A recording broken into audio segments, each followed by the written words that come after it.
Hey there, Shrine Runners! Hello, and welcome to the Fox Shrine. I'm Araxis, your host, and tonight we're going to be playing some more of the Great Ace Attorney Chronicles. Hey there, Kuro! Hey, Kuro! Hey, Hel! Welcome, welcome! Hope you're all doing well.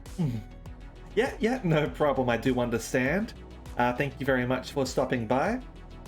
I have to say, I am impressed that you decide to sort of stop by to give head pats and then run off, even though it's a game that you don't like. I personally don't do something like that, but I do appreciate that you sort of take the time out of your day or night or whatever and come to say hello. Uh, Hope you're all doing all right. You lurk for channel points whenever you're awake. uh, I see. Are you banking points to end the stream or something? But yeah, I'm doing pretty good. I did some more farming in Library of Ruina.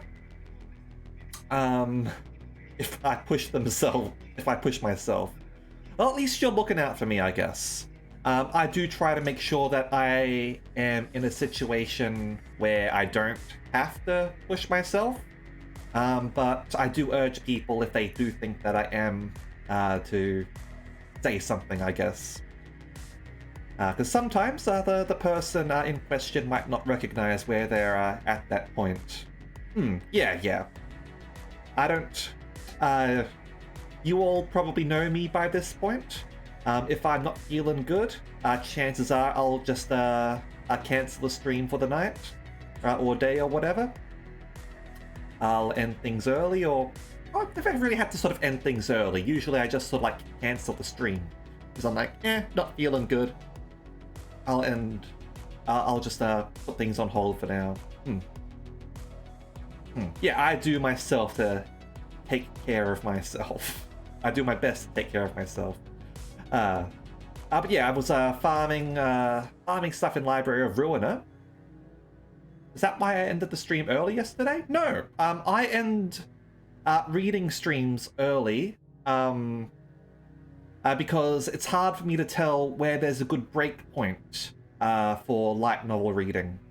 And light novels do tend to sort of take things out of you more than other things. And so I like to sort of end at chapter points for reading streams. And the way I sort of figured was that if I continued, I would either have to end in the middle of a chapter, or I would go for way longer than I intended. So that's why I ended the stream where I was at. So it was a good break point, and if I sort of went further, it would risk sort of having to end in the middle of things, and I don't like doing that. Yeah, I was doing some of the random battles in Library of Ruina, and there people actually show up with names in that. You don't get sort of story-like sections with them aside from their key pages, but I found that interesting. I did decide not to do one of them because it was actually a 5-person battle, but they've got some interesting sort of discard and draw mechanics for their cards, so I'm looking forward to being able to sort of add those to my collection. Who knows? Maybe I'll do it on stream. Maybe I'll just continue with the base sort of story stuff. Lovetown was very, very fucked up. I wouldn't be surprised if there are a lot more fucked up things in Library of Ruina.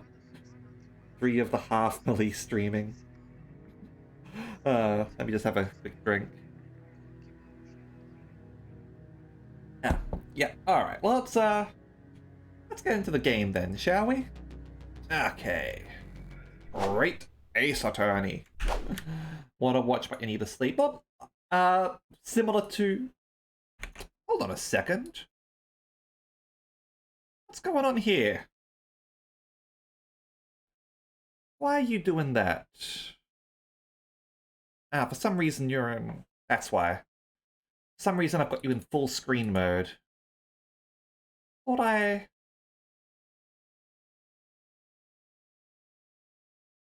thought I had you in windowed and at a lower resolution.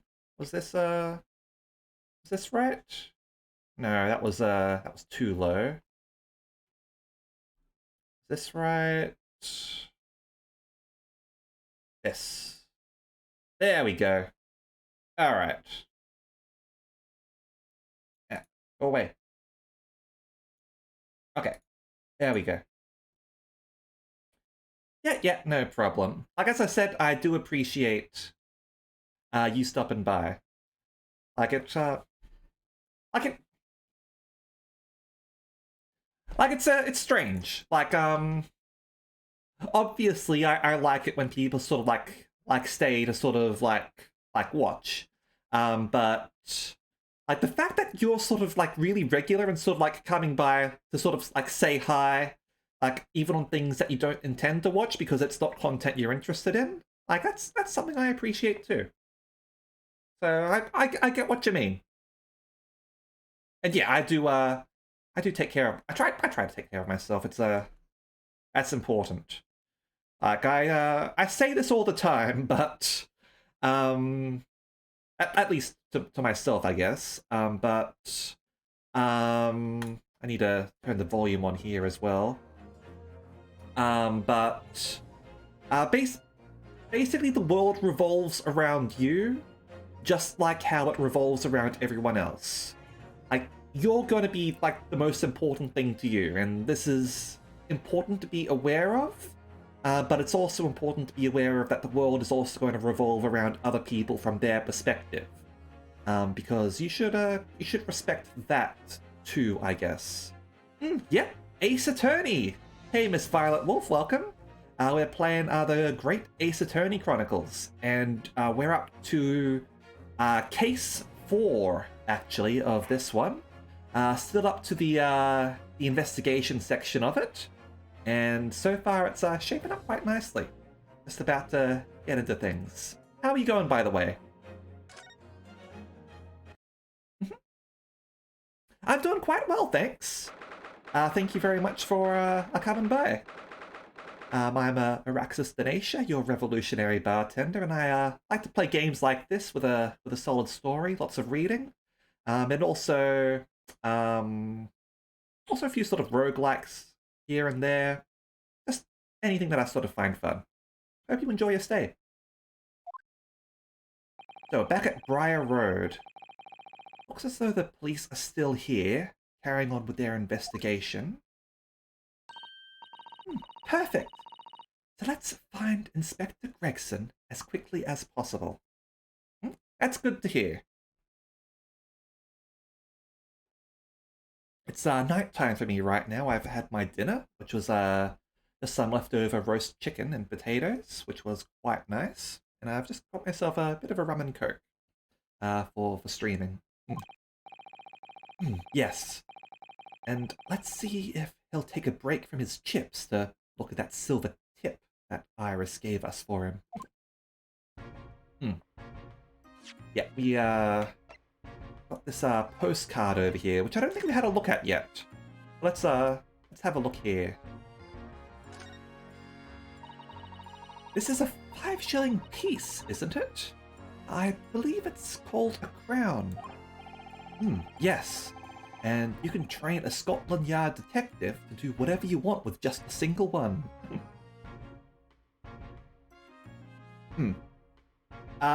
Australia, for me.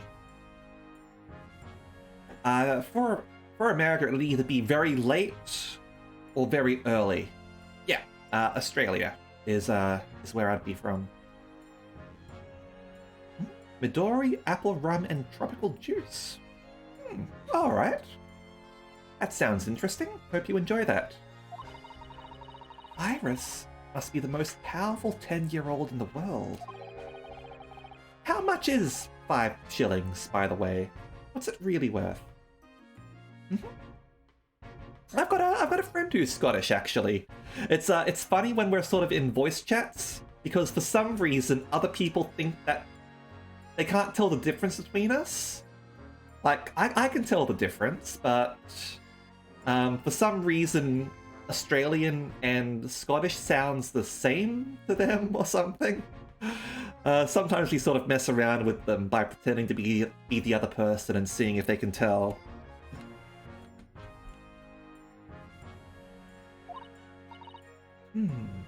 Well, it's probably enough to buy all the chips the inspector could possibly eat in a whole month. Russian's an interesting one. I often get mistaken for American or English myself by other Australians of all things. I don't know, my accent must be really weird to them or something. That's greasy. Again, you're making me hungry for fish and chips.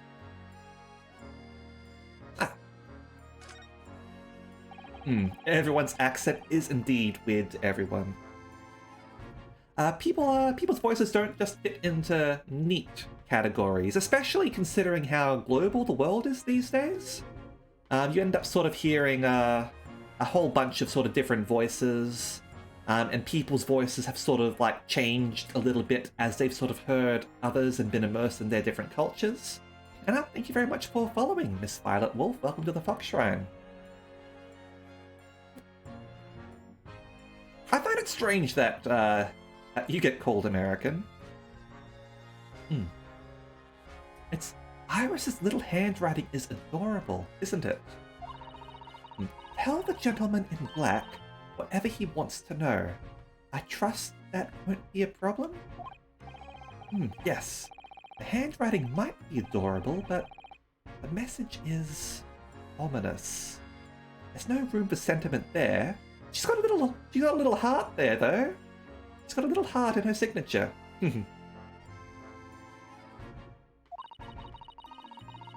I'm sure it's simply the way that you're interpreting it, Mr. Naruhodo. Mostly Irish or Scottish. Alright, well at least they mostly sort of get your voice right.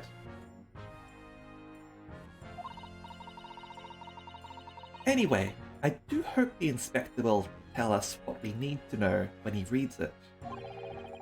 Don't think it'll just make him munch piping hot chips until steam comes out of his ears, do you? Well, that wouldn't be an entirely terrible outcome. Okay. They've had a look at that. And we've got the good old detective here from Scotland Yard. And we've just got to show him the postcard so he'll talk with us. There you go. Inspector Gregson, do you have a moment? I'm sorry to say I don't. I'm a very busy man. Much too busy to talk to a pair of foreign gadabouts, that's for sure. We have these for you. A present from Miss Iris Wilson. What? For me? From her ladyship? Her ladyship? Give that here at once! Come on, hand it over! That's for me! Don't wait for me to give it to you, will you?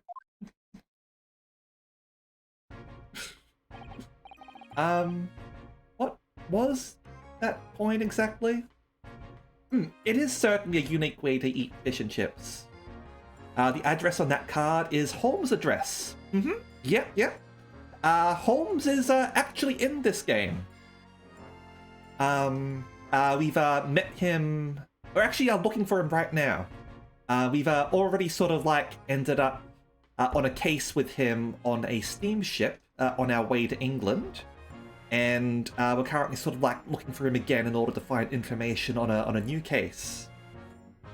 Although he is a Sherlock Holmes in this, as a reference to that sort of fan fiction book that was sort of written, Sherlock Holmes versus Lupin, I think it was. It seems to be a fairly common thing in Japanese games anyway, whenever Sherlock shows up, for them to refer to him as Herlock. And yeah, no problem. So far this game has been quite incredible. Out of, like, honestly, out of all the Ace Attorney games, like, this one's got to be like one of the best, if not the best, so far. Like, just so much about this has been incredible, I have to say. What was that coin exactly? Oh, it's a silver crown, obviously, but it's a lot more than that. It's well, it's an appearance fee. That's what it is. An appearance fee? Oh, I see. You mean? That's right. For the adventures of Herlock Sholmes. Her ladyship always offers me a little financial reward for featuring me. Every time. Yes, of course. I know all about your exploits, Inspector. I read them avidly. Of course, using my name without my say-so does make me the butt of a lot of unpleasant jokes. But still... I am sorry, Inspector. That must be difficult for you. Never you mind that. So, what do you want to know then, sorry? I'll tell the gentleman in black whatever he wants to know. I trust that won't be a problem, it says. Well, obviously it's not a problem. Go on, fire away. What do you want to know? Well, if you wouldn't mind, Inspector, we'd very much like to know the address of Mr. Natsume's lodgings. Out of curiosity, Miss Violet Wolf, have you played any of the other Phoenix Wright games? Or Ace Attorney games, I guess? The little knife-wielding, mustached Japanese fellow. He lives in a right old hovel. It's just over there, look. On the first floor of that house on the corner where that wreck of a bicycle's propped up. That is nearby indeed. If I remember rightly, the landlord is a Mr. John Garadeb. Garadeb. John Garadeb. I'm not seeing the joke here. Generally with these games, they've got some sort of joke in their name. I'm missing this one, admittedly. Garadeb. Garadeb? Right. Well, you see her again, make sure that you give her ladyship my regards, you hear? I mean it. You tell her that Gregson sends her his very best wishes. Don't worry, Inspector. We will. Goodbye for now, then. And long live her ladyship. For the Queen!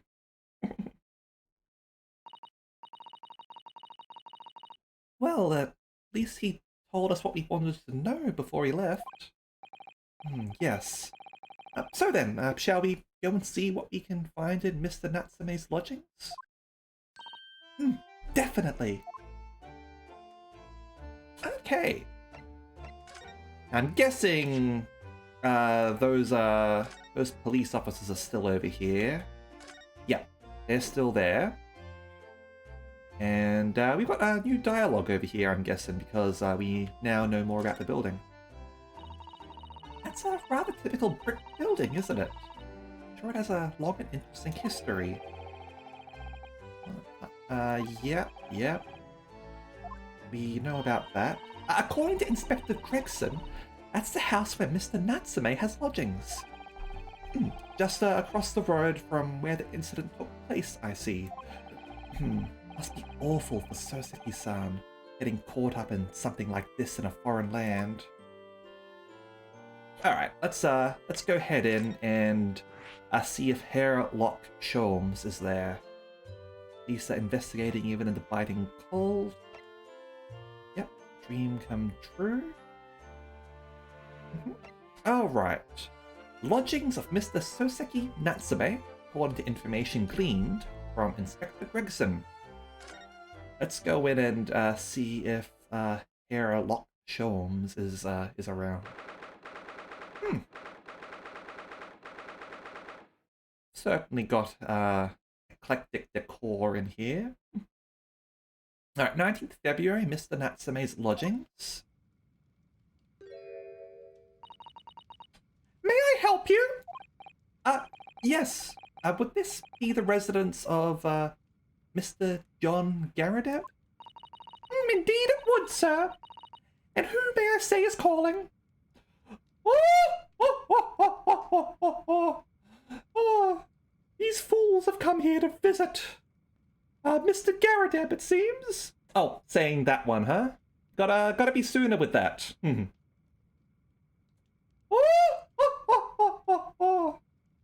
Herlock Holmes, for the glory of Hera. Sorry, I think I've got the maid's voice stuck in there a little bit. Hopefully you don't mind that. You're welcome. Indeed it would, sir. And who, may I say, is calling? My name is Ryunosuke Naruhodo. Mr. Naruhodo is representing Mr. Soseki Natsume. I believe he takes lodgings here? I sounded like Mickey Mouse. Oh no, don't say that, don't say that, the mouse will come after me. The mouse is very litigious.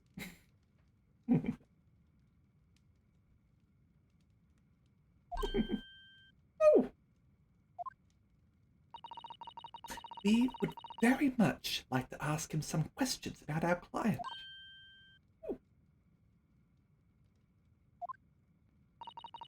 One moment, please. I shall convey the message to Mr. Garadeb.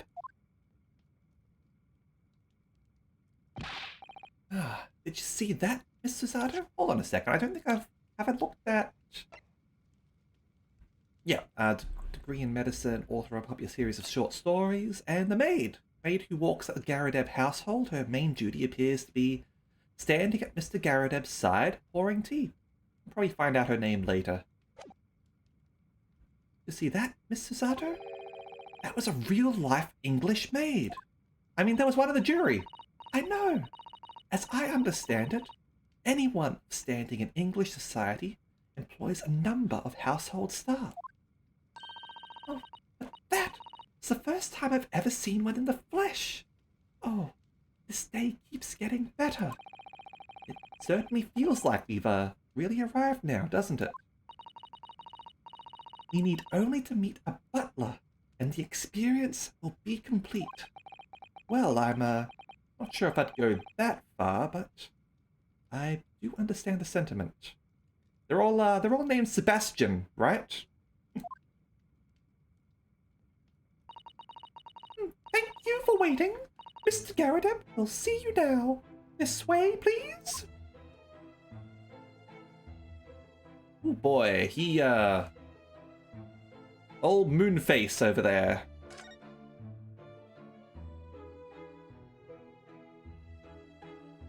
Let's have a look around the room first. That's a full-sized cannon! What's it doing in here? Oh my, it's real! I thought it might be a replica. That old thing! Bah, that's a little more than a toy. Sorry? Looks like Larry's grandpa. Like Larry Butts. Oh dear, he does a bit, doesn't he? Well, the army was selling it off when I retired, so I decided to give it a new home. Never know when the enemy might attack next. Jolly useful to have a cannon about the house. I really don't think you should be using a pipe to stir your tea. Really? It isn't overkill? Be prepared, I always say. Never know what this twisted world is going to throw at you next, boy. You think there may be trouble brewing, Mr. Garadeb? That is incredibly disgusting. That always is. I'll take Joan here. Never fails to have a clean apron in reserve. Dries them over the barrel, you see. He dried very well on the cannon there, Joan tells me. Rather proves my point, I feel. It's, been reduced to a drying rack. No wonder the huge cannon looks like it's hanging its head in shame. Guess the is the maid's name Joan? Guess we got to actually talk to them before it'll fill things out. Books. Notice you have a pile of books here, Mr. Garadeb. Do you enjoy reading? Ever experience a London winter, boy? Nights are long. No better way to pass the time than in front of the fire, a jolly good book. Honestly, yes, that is a pretty good way to spend winter. Oh, there's a copy of Rant's magazine here, I see. No doubt Mr. Garadeb enjoys the adventures of Herlock Sholmes too. Great Detective has a great many followers, it would seem. Getting the tea, biscuits, and alcohol. I mean, that goes without saying, my boy! Alright, so he's clearly been in the army. That uniform looks fairly ancient, doesn't it? It's clearly been well looked after, though. That old thing? Ha! Oh, not much better than rags, really. Oh? Or that ceremonial garb at my retirement bash, you know. But I'm, not one for dwelling on the past, me. Would have gladly thrown it out, but you know how it is. Anyway, doesn't hurt to have the odd piece of memorabilia lying around, does it? Oh, I see. Perhaps we should leave the past in the past. Look at that. Is old saber, I guess. Got some artillery shells over here. Those mortar shells? They're enormous. I hadn't noticed. What are they doing here? Those old things. Couple of little rounds I accidentally fired into the barracks during training, you know? Came a bit of a colourful regiment folklore, that incident. You mean deliberately hunted out the spent shells? Well, I wouldn't say deliberately, exactly. They're only scrap iron after all. Usually just throw it away, I believe. But you never know when things might come in useful, do you? Useful for what, exactly? Yes, well... Joan here did manage to knock one of the bally things on my foot the other day while she was dusting. Oh, no. Hadn't shed a tear since 1869 before then, you know? Maybe reconsider throwing them away. Okay. Medal. That looks like a Medal of Honor, and it's showcased on a very grand banner. Yes. It's displayed with some pride, I would say. Although, it bothers me that it's not straight. Oh, wrong button. What? That old thing? Sorry? Oh, I should be glad to see the back of it. But the general would turn in his grave if I disposed of it. Wall's the best place for it. Keeps the bally thing out of the way. So it's just been polished to shine by accident, I suppose? There appears to be an inscription on the medal itself. Look. Let me see. It says, "For distinguished participation." Sounds like the kind of honors even I could be in line for. Well, one doesn't like to blow one's own trumpet, but I was given that for my time in the army. Can't measure an officer by the number of medals to his name, of course. Common knowledge in military circles. Okay, so let's see. You accidentally fired artillery into the barracks. The only medal you've got is for participation. I feel like this gentleman over here is the very model of a modern Major General.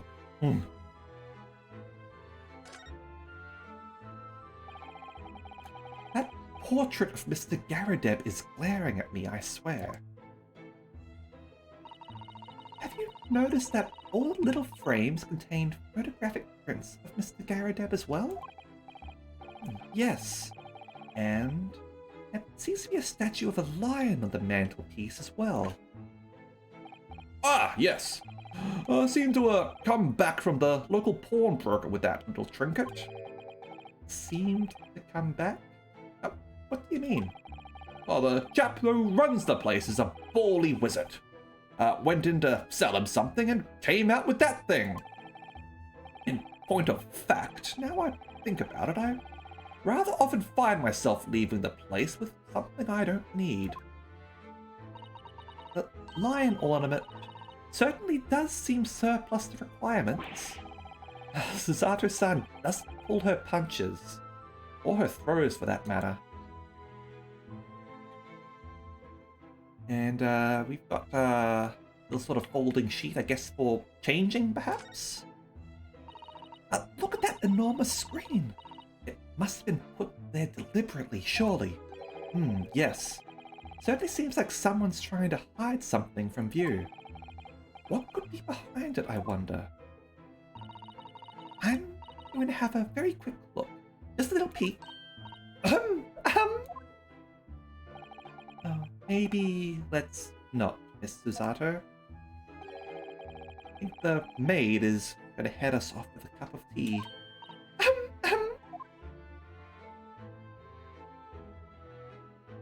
Let's have a look there. Look out the window, though. And it looks like we've got some stuff to the side, too. This window looks out over Briar Road, where the young woman was attacked. Oh, yes, I can make out the policeman on the far side of the road investigating the crime scene. The glass is rather murky, isn't it? Can't see very clearly. Does this thing open at all, I wonder? I shouldn't underestimate the bitterness of a London winter, sir. Sorry? As soon as you open that window, the tea will freeze in the pot. No Londoner would go opening windows at dusk in the middle of winter, I assure you. It seems very unlikely that these two would have seen anything of the incident, then. Okay. Investigated thoroughly, can't find anything out of place. Oh, misclicked. Oh, look! What a wonderful collection of cakes lined up in that gleaming silver cake stand. Lined up? It's more like someone has half demolished them to me. Afternoon tea is a time of indulgence, you know. It is quite the English way. It is Mr. Garadeb's custom to take 2 cakes with his tea. That sounds delightful. Oh, wait a minute, though. Hey, Meta, welcome. There are at least 10 cakes on this cake stand. Well, naturally! And it would never do to waste the leftovers.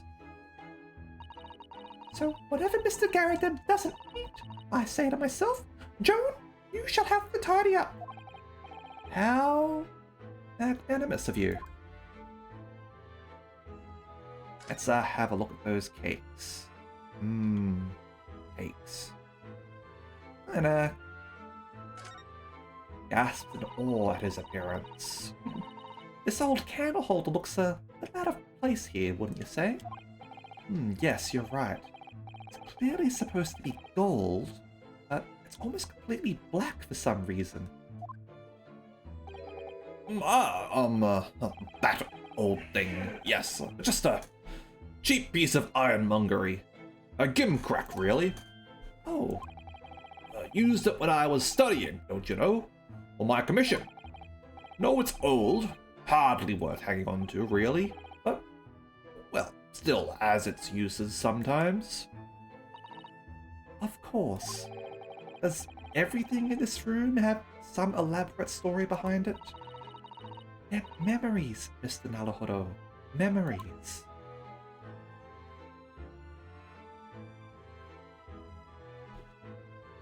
Might be a little bit of a hoarder. look at this crockery on display here. It's rather unusual, isn't it? My, a genuine London dresser! Isn't it delightful? Although the shelves seem to be broken and the crockery is... Oh dear, it's in pieces. It really is. The word cracked wouldn't do that chinaware justice. Ah, I wonder. Perhaps the cannon was fired at it. Yes. Probably something like that, but let's not delve too deeply here. Alright. Not worrying about the things that are hanging up there.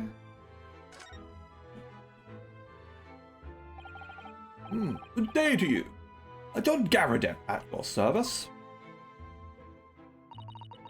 Pleased to meet you, sir.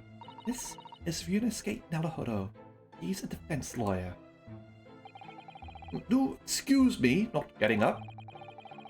Took a shot to the knee a few years back in the Battle of Maiwand, don't you know? Earned a medal for my pains, but had to withdraw from the service. Handed over the reins to the up-and-comings. So, he's a retired soldier. I used to be a soldier like you, then I took a bullet to the knee. It's a hell of a job getting up and down stairs now, I can tell you. Don't get out much, as you can imagine. Yes, it's quite a climb up here to the second floor, isn't it? I was panting at the top of the stairs. Really must take more exercise, Mr. Naruhodo. You think so? Glad you're enjoying it. I'm not the biggest fan of Sailor Jerry, I admit. I prefer myself Kraken or Captain Morgan, maybe Baron Samedi. But Sailor Jerry doesn't quite do it for me.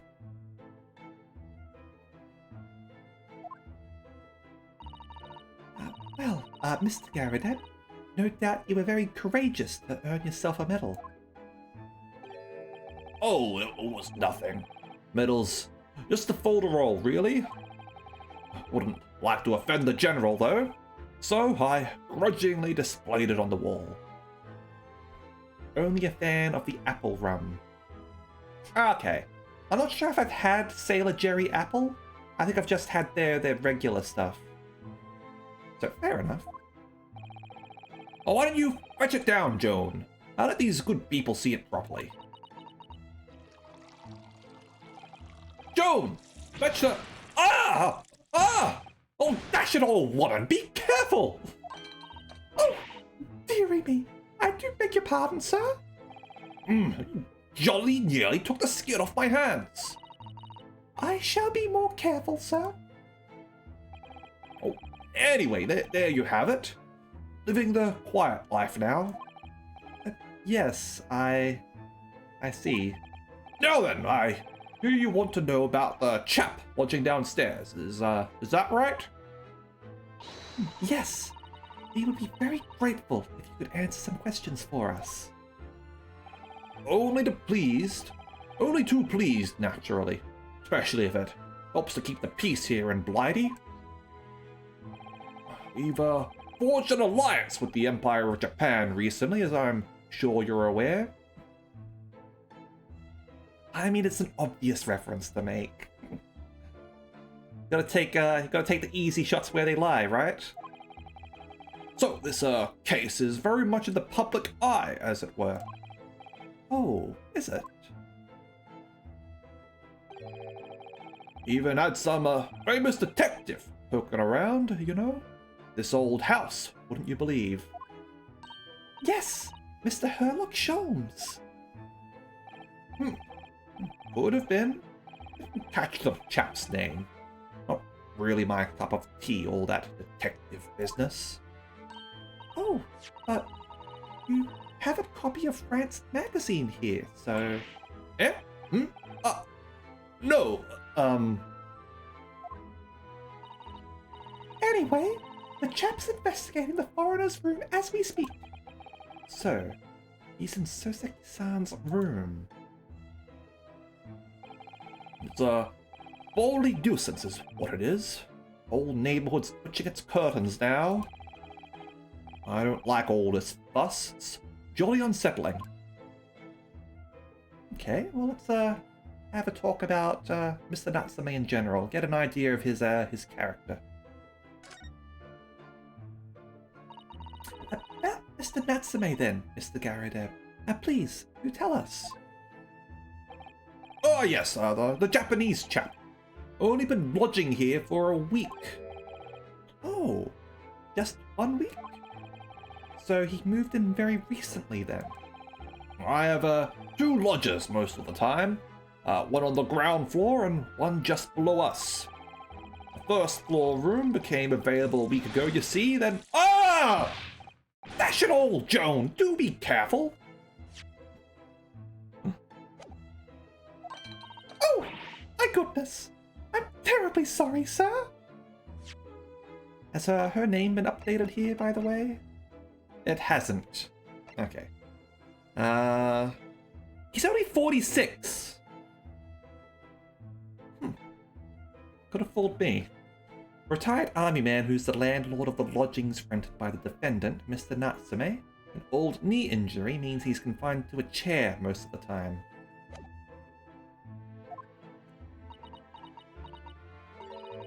If you want to know my opinion, I thought he was a shady sort from the moment I set eyes on him. Clearly smoking pot or opium. I mean, if he was smoking opium, he probably wouldn't notice the burns on his hand. Oh? Why? He seemed to have a most nervous disposition, always shaking and looking over his shoulder. Man had shady written across his sweat-soaked brow, if you ask me. I said to myself, Joan, that man is trouble. Sooner or later he's going to do something untoward.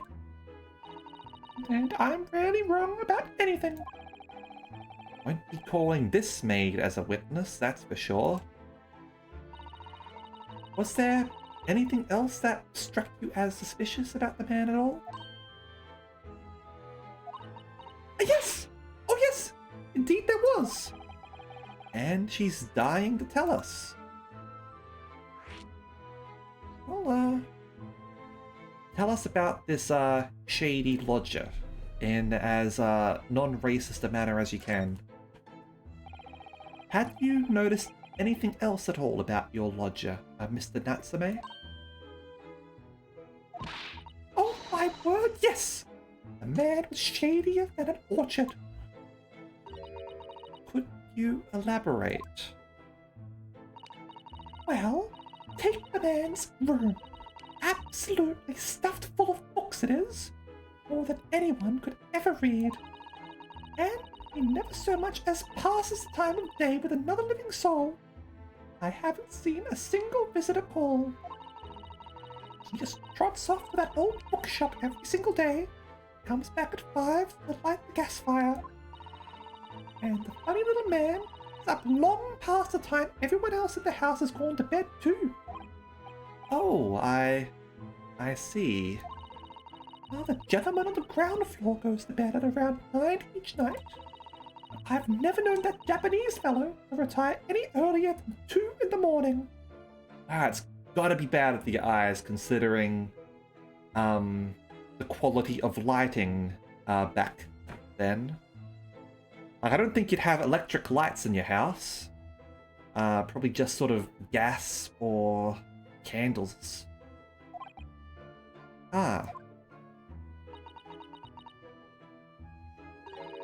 Would you clarify something, I wonder?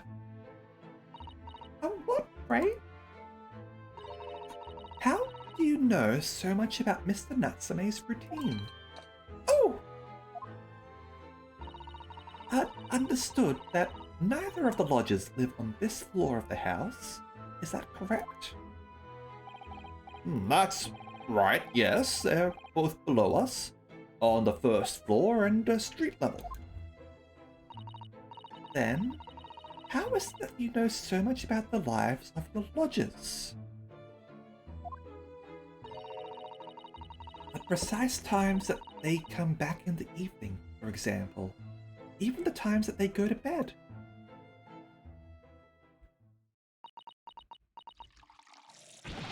Ah! Good grief, Joan! Be more careful, woman! Oh my goodness, sir! I'm terribly sorry, sir! Something doesn't add up here.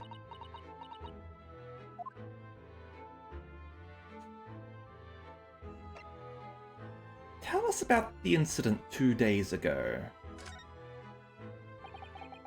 It, seems that the incident took place at around 5 in the evening. Did you happen to look out of the window at around that time? A window? Yes. You notice that the window over there looks out over Briar Road. The incident took place on the pavement, just on the far side of the street. Was there anyone suspicious loitering nearby? 5 o'clock is dinner time in the Garadeb household. I'm afraid I don't remember seeing anything. How about you, Joan? No, sir. It would have been dusk outside already at that hour. And with the fog as well, I should think it would have been quite impossible to see the other side of the road.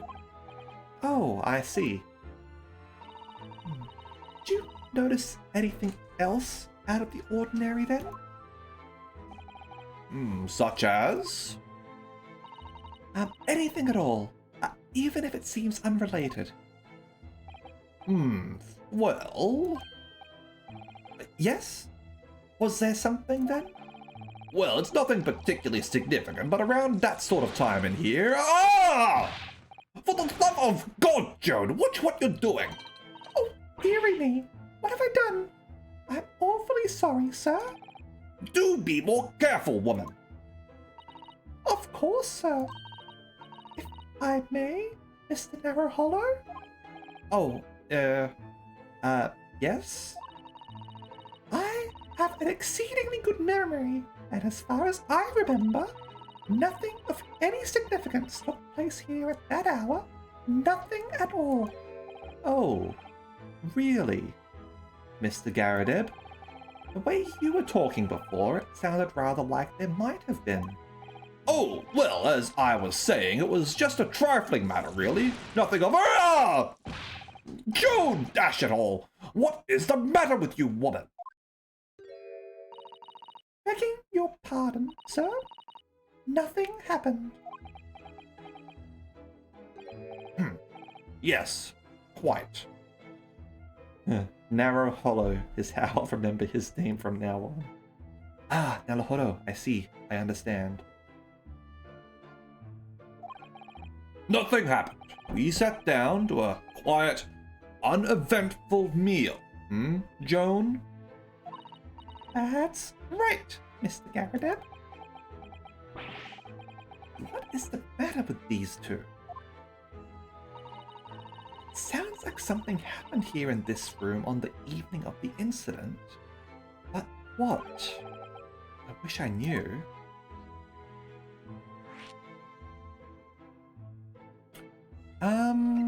Tell us about Mr. Natsume's room, I guess.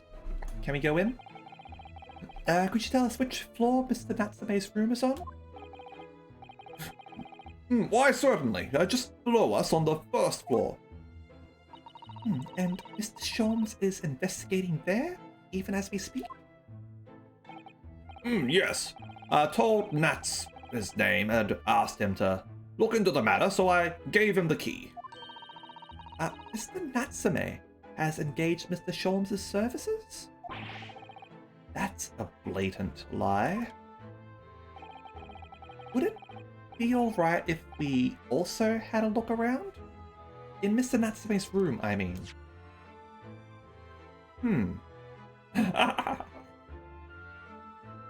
Sholmes lying.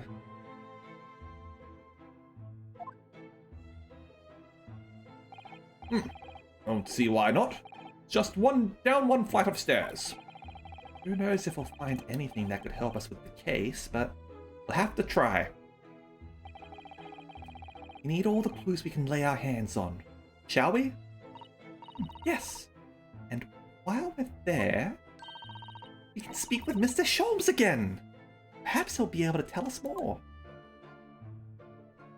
Alright. There's nothing else to sort of examine around here, it seems. So let's head on down. Even when they're a little worse for wear, English rooms are so splendidly colourful. So he does have a wife, apparently, who we haven't seen.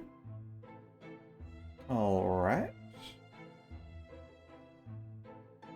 The victim's not his wife, is it? She'd be rather young. Anyway, small dark room rented by a visiting scholar from the Empire of Japan by the name of Soseki Natsume. Let's head on over.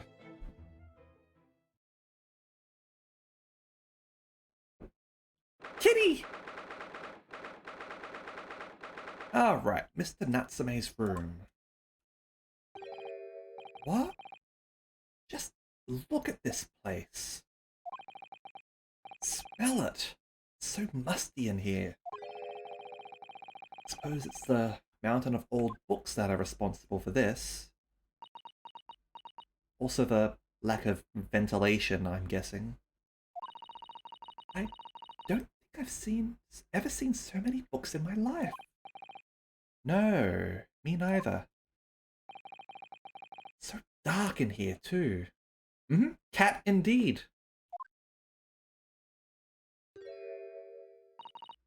Is that the window over there? Well, it was the window, I think, yes.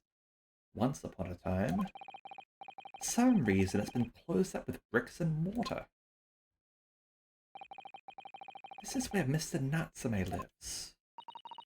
By the way, I haven't spotted Mr. Sholmes anywhere, have you? No, that's true. But according to what Mr. Garadeb told us, Great Detective should be around here somewhere investigating. Is he buried by books? Let's have a look at the cat first. Yeah.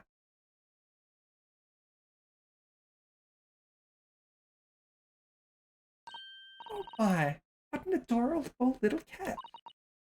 Perhaps he's looking after all the books while his master is away. I don't know about that.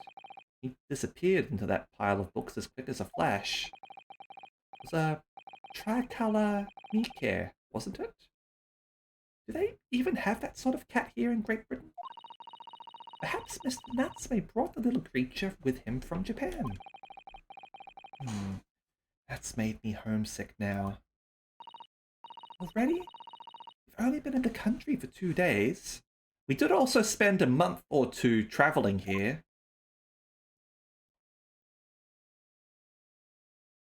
Alright. Oh, look! It's a beckoning cat from home. It's a bit big and bulky, isn't it? Surely Mr. Natsume didn't bring that Meneki Neko all the way from Japan with him. I hardly think you're in a position to comment, Mr. Naruhodo. Aren't you forgetting the enormous Daruma doll that you brought in your luggage? Well, it can be dangerous travelling abroad. I wanted a lucky charm. Well, I imagine Mr. Natsume wanted the same. And this cat is sure to beckon good luck to him. Not doing a very good job so far, is it? You mustn't say such things. I didn't say a word. Oh, why are my eyes such a giveaway? Okay. Books. Look at all those books stacked up there. almost reached the ceiling. They're all works of English literature. They all smell so musty. Oh, with this volume of books to hand, never be short of reading material, would you? No? What a dreamy idea. A bad dream, maybe. For me, at least. Mind you, I don't imagine the book that's at the bottom of the pile now will ever be read again. Ah, so reading it is an experience that comes but once in a lifetime, just as the tea ceremony teaches us. I certainly didn't expect the conversation to turn down the path of tea ceremony philosophy. Guess that's another box we can look at. Brick wall. Would you even call this a window? I think so. It was a window at one time, after all. Although, all that remains is a frame around some bricks now. So really, it's just a wall then, isn't it? But why would anyone deliberately brick it up like that? I'm afraid I have no idea. Ah! Perhaps Mr. Natsume painted the brick design on in a fit of whimsy. Ah, that's, alarmingly feasible. Anyway, whatever the reason, lack of ventilation in here makes the place very oppressive. It does. I imagine being cooped up in a room like this would be extremely trying. Okay. Have a look at this. That desk seems to be wedged into a crevasse between the mountain of books on either side. I suppose Mr. Natsume would sit there and read while stroking his cat, surrounded on all sides by these towering tomes. Surely he dreamt of books every night as well. Yes, he must have done, mustn't he? Oh, what's this? It's a receipt for a second-hand bookshop. Your books. Your... Oh yes, Mr. Natsume's name is on it, look. And the date of purchase. 2 days ago at 4:45 p.m. That's the day of the incident. That's just a short while before he was embroiled in the terrible attack. He must have been on his way back from buying some old books. Okay, we've added the book receipt to the court record. A receipt discovered in Mr. Natsume's room for some books that he had purchased from a second-hand bookshop before the incident occurred. Let's have a closer look at that, shall we? Alright, your books, 17th February, 4:45 p.m. Customer, Mr. Natsume. The sum of 2 shillings, tendered in receipt of the picture of Monsieur Lecoq, a meal for Gaboriau, and Canterbury Yearnings. Are those first 2 English books, even? Has he gotten sidetracked into French literature? Or at least translations thereof. Okay. Paper. All these balls of paper on the floor. There are notes scrawled all over them. In English. Looks like the waste paper basket is so full they've just fallen out. I think Mr. Natsume must have been deeply immersed in his research, don't you? Or deeply averse to tidying up his mess. I like to speculate which is closer to the truth. Okay. Looks like we've looked at every... Oh, hold on. Over here. This appears to be some sort of meter on the wall here. Looks very robust. Wonder what it's for. There's a slot for inserting coins here too. I believe that is a gas meter, Mr. Naruhodo. Gas meter? Yes, it seems there is piped gas in this district, which consumers pay for by putting coins in the meter. So if we were to put a coin in the slot, that would be enough gas to use the lights at the gas fire for the whole night. So if you're too poor to have a coin, you'd have to spend the night in the dark and freezing cold?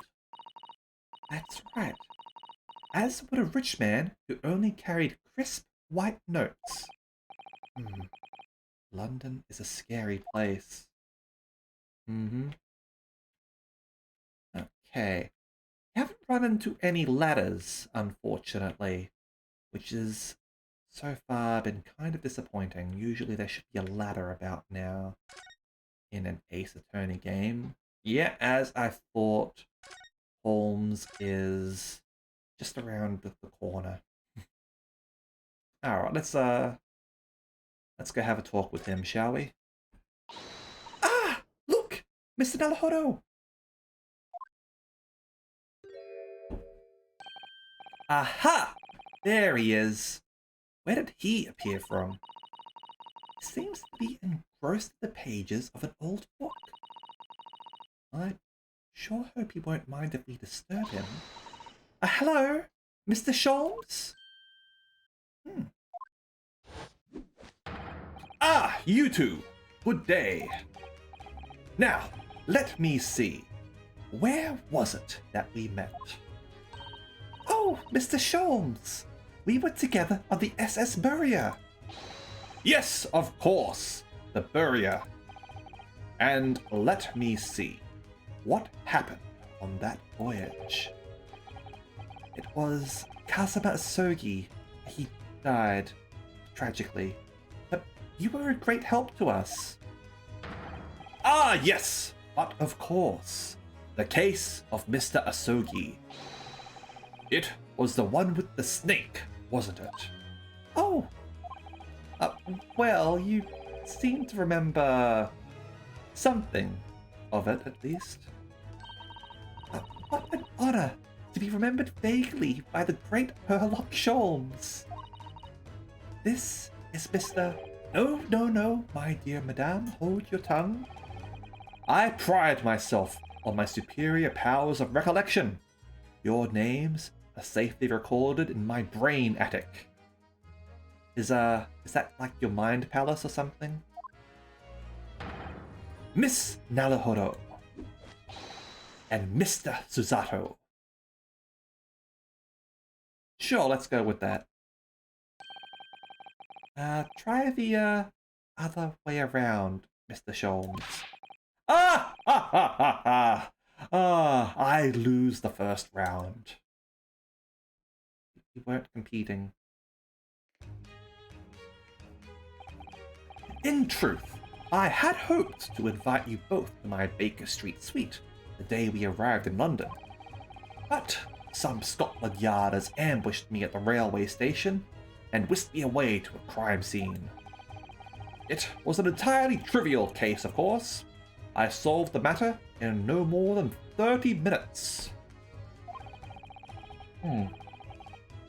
So they apprehended Soseki-san in that short an amount of time? I am afraid the pursuance of a new case has dulled my recollection of my past involvements a little. A little. It is a mistake to think that one's brain attic has elastic walls and can distend to any extent. I do my best to forget useless facts, lest they should elbow out the useful ones. Ah, so this guy's Homer Simpson then. Every time you learn something new, it pushes out some of the old stuff.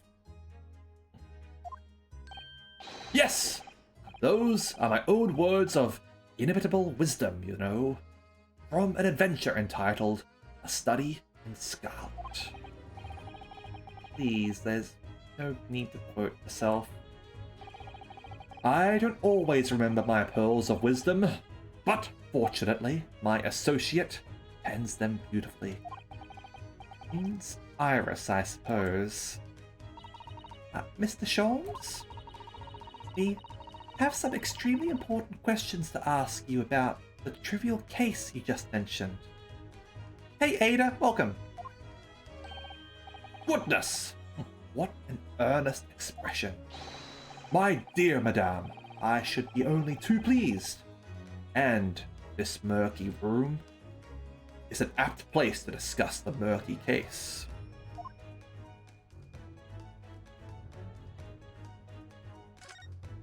These have different descriptions now that Sholmes is with us. No. Alright. Might be doing alright, by the way. Let's hold on, let's what are our conversation topics? Yep, okay. Let's show off our things to him, shall we? Armband! Mr. Naruhodo, please! Despite aspersions to the contrary, I am a professional. If I am to unleash my deductive powers on that trinket, I must ask for a sum of £3 in cash. Oh, I don't need you to make any deductions about it. I was just wondering if you might know.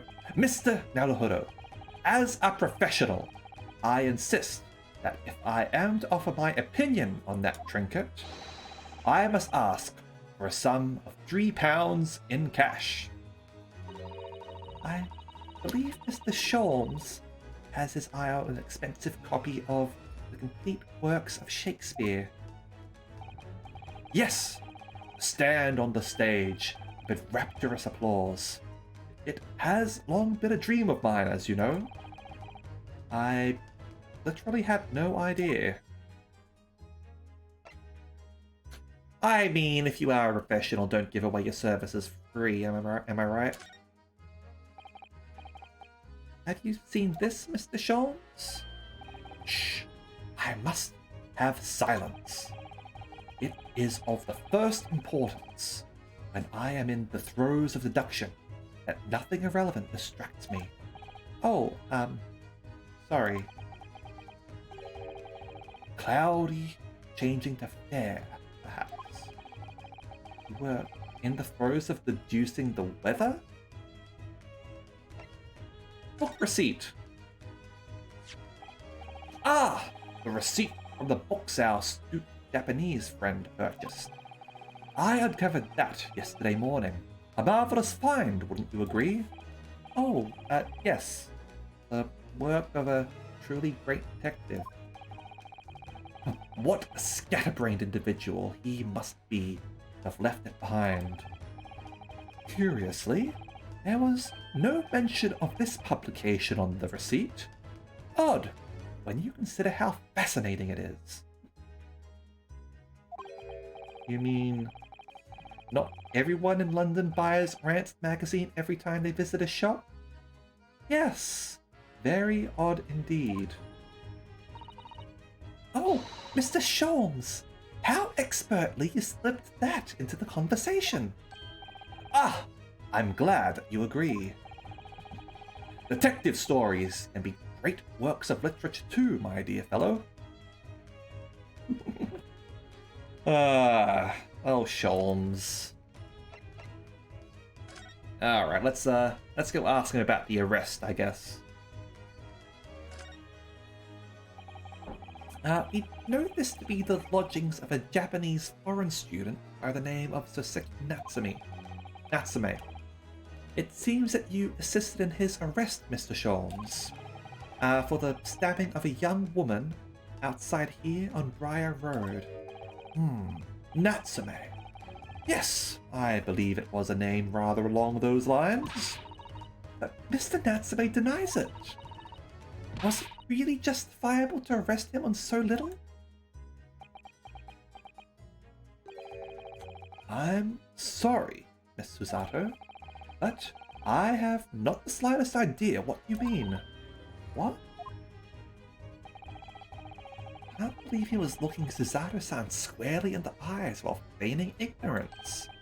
I assure you, I am not merely feigning ignorance. It would appear as if the pair of you are under some misapprehension. Oh? How? I assure you I have no recollection of accusing your astute compatriot of the crime. But that doesn't make sense. The good detective of Scotland Yard made the following request of me, and I quote verbatim. We need you to ascertain the identity and whereabouts of a man seen fleeing the crime scene. Ah, a man seen fleeing. There were a number of books scattered on the pavement at the scene. From the book plates, I was quickly able to determine the bookshop from which they had been purchased. On speaking with the proprietor, I was immediately led to this address. Elementary, wouldn't you say? I believe there is a receipt around here somewhere from the establishment in question. So, you don't think Mr. Natsume is the culprit then? That I could not tell you. But it was aggravating my faculties, hence why I returned here. However, this place is such a trove of fascinating books, I found myself quite lost in bibliophily. Do not be deceived into believing that I am a man of leisure. No, no, no. Oh dear. Just enjoy the occasional hit of opium, the occasional book, I assume. Alright, let's hear about the landlord. What's your opinion of him? Ah, tell me. Have you encountered the landlord of these lodgings? Yes, Mr. Garadeb, a retired military man. It was the first time I've ever met a soldier from the great British institution that is the services. And it was the first time I've ever met a maid for the great British institution that is service. I didn't think it was that funny. I do apologize. As you may well be aware, many households in London employ a maid. Yes, I read as much in my Great Britain primer. And so conversely, whether or not a household employs a maid has come to betoken the social standing of those dwelling therein. Betoken their social standing? Sorry? Put simply, my dear fellow, those who employ at least a single maid are considered middle class. Those who do not are beneath that. In the upper echelons of society, of course, households employ enough staff to constitute a large family. Goodness, how extraordinary. As you can appreciate, for those on the precarious boundary between the middle and lower classes, being able to afford just one maid is of the first importance. I had no idea. And it is for precisely that reason I find great stipulation in the situation upstairs. Specifically, in the retired army veteran, Mr. John Garadeb. Oh? Affable as he is, the fellow is hiding something.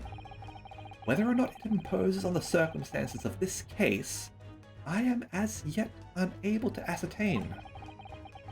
I'm thoroughly lost on what he means to say. Alright, let's talk about this dingy room over here, shall we? This room is thoroughly suffocating for the soul, my dear fellow. I assure you, any man whose lot is to dwell in a place such as this stabbed somebody sooner or later. Mr. Natsume has stabbed no one. But sooner or later, as I said. I don't believe that's the issue here. About this dark room, Mr. Sholmes, Why is there no longer a window? Do you have any idea? No window? Well, I mean, I can clearly see that there is a window of sorts, but it's been completely blocked with bricks. Ah, I see. The answer to that question is quite simple. Window tax. Window tax? What is that? Got the 3-star Doctor and 4-star Helena. Yeah, well, chances are you're not going to get 5 stars, admittedly. I do have Anastasia myself, actually. I've almost leveled her up to 90. But congratulations on Helena, and I'm guessing... what's the name of the new guy? Asclepius? I don't actually have Asclepius yet, so... congratulations. Surely not a tax on windows? Precisely that.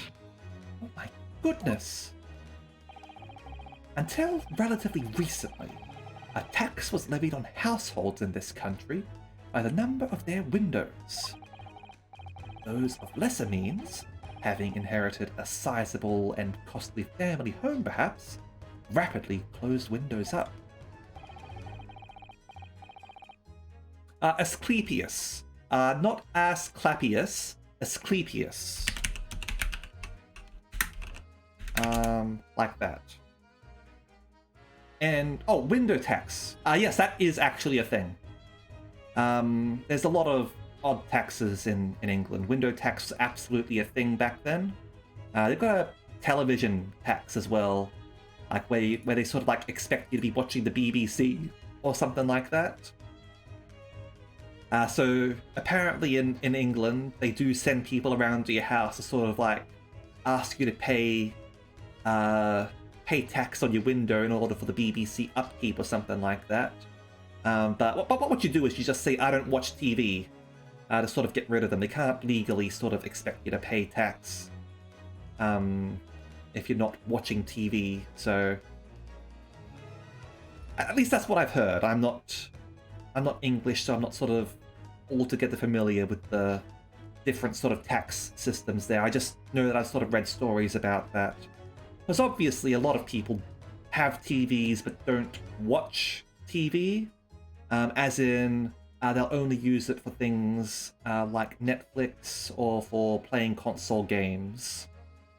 They don't actually watch it to watch broadcast TV. Because I mean, seriously, why would you? While the rich opened windows here, there, and everywhere, in an effort to curry favor with those in power by furnishing them with large sums of tax money.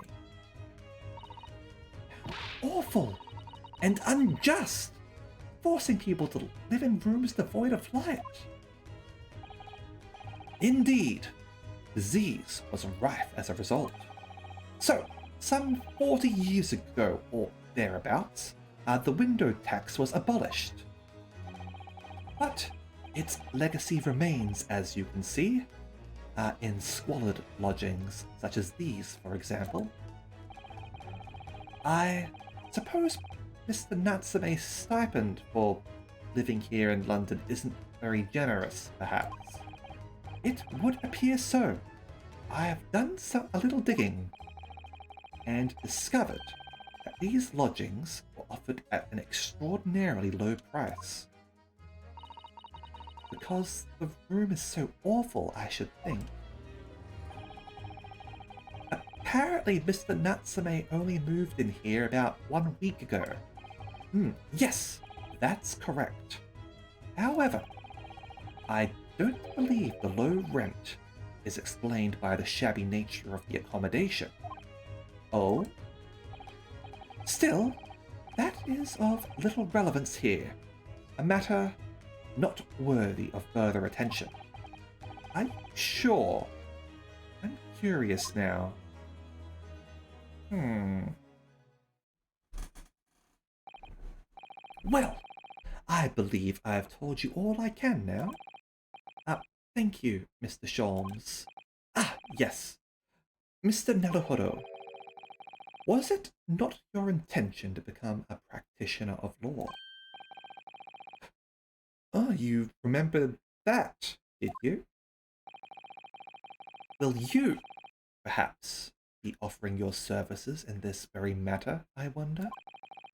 To the occupant of this room, Mr. Natsume, was it? I'm not sure. Not sure. On what grounds? Well, I actually defended someone in court here only yesterday. Really?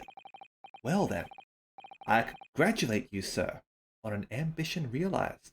And so promptly, too.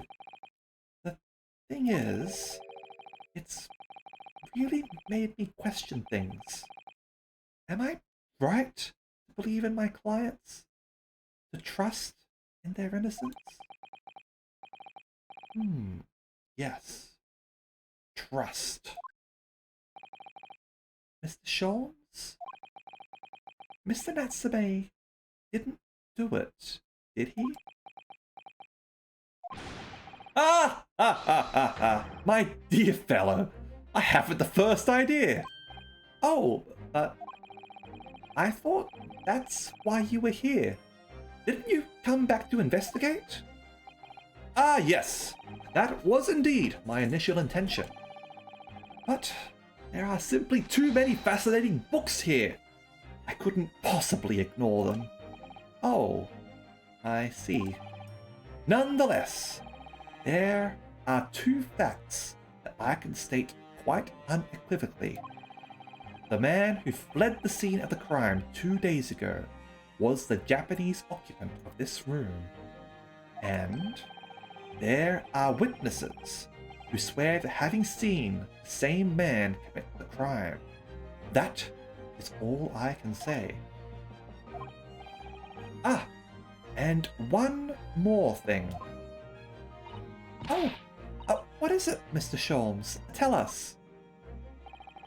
I cannot say with certainty whether or not it is of relevance to this case, but I am quite sure that the retired army man who owns this property is hiding something.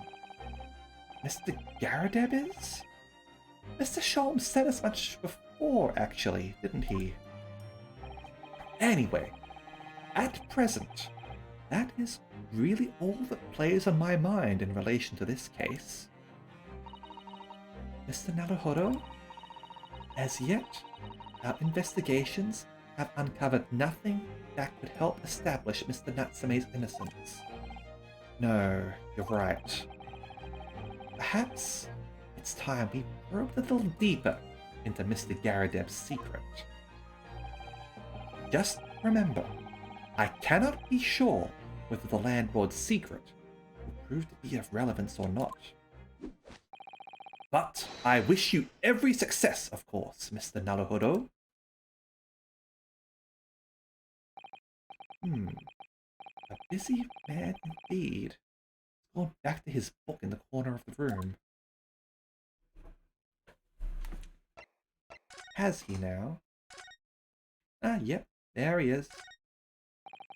Excuse me, Mr. Sholmes? Yes, so true. To be or not to be? That is indeed the question, Mr. Naruhodo. Be or not to be brushed off? That is the question. And the answer is all too clear. Let's leave Mr. Sholmes in peace, shall we? Alright. Rather enjoy the smell of books, but it's overwhelming here. I have to say, I do like that the game sort of gives you a clue that you want to sort of go to certain locations. By being like, we haven't been to this place in a while, have we? Right, let's let's head back over here. 19th February, Mr. Garadeb's room. Actually, let me just go grab a quick drink, okay? I've finished off my rum and coke. I'm going to get something non-alcoholic this time. Give me a brief moment, all right?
All right, and I have returned. Okay, let's get back into this, shall we? There we go. Ah, you pair again. Tell me, was detective chap, I forget his name, still hard at work down there? Mr. Herlock Sholmes? Ah, yes, rings a vague bell. All that detective business isn't really my thing, I'm afraid. Welcome home, Ada. Oh, well, Mr. Sholmes is, in his element down there. Jolly good show. Another cup of tea, if you please, Joan. Now then, why don't you tell me what... Ah! For the umpteenth time, woman, will you watch what you're jolly well doing? I shall be serving tea shortly, sir. Ah, yes, of course. Frightfully rude of me, but I'm afraid I shall have to ask you to take your leave, if you'd be so kind. Oh, yes, of course. We are deeply grateful for all your assistance. Not at all, not at all. Won't get much chance to talk with young foreigners like yourselves. It's been a pleasure. Best of luck and all that. Perhaps, you could see yourselves out. According to Mr. Sholmes, Mr. Garadeb is hiding something. Since no other avenues of investigation seem open to us at the moment, perhaps we should do some digging.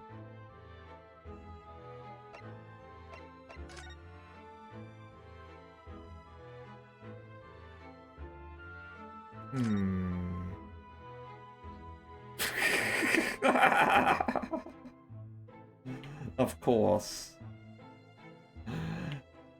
Not gonna lie, I enjoy seeing him sort of show up in the weirdest of places. Alright. Ah! What's he doing there? Mr. Sholmes? Aha! We meet again, dear fellows. Good gracious! Where did you sneak in? Herlock Sholmes, sir, at your service. Oh, whatever were you doing over by the window?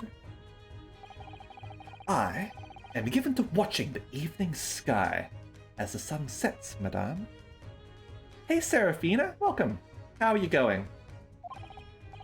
Yet, sadly, cheerful as the room downstairs undoubtedly is, it lacks an aperture for such observations. So, I took the liberty of borrowing a small corner of space by the window up here. I'm doing pretty good. Having some fun with the Great Ace Attorney Chronicles. This case isn't proving to be as wild as the previous case so far was, but I'm sure it's only a matter of time. I can't recommend this game any more highly. If you've played any of the other Ace Attorney games, this will absolutely be up your alley, and it's honestly one of the better ones, if not the best so far. I'm not finished yet, so obviously this opinion could change, but so far, the twists and turns of the cases, the characters, they've all been really incredible. I'm really enjoying this a lot.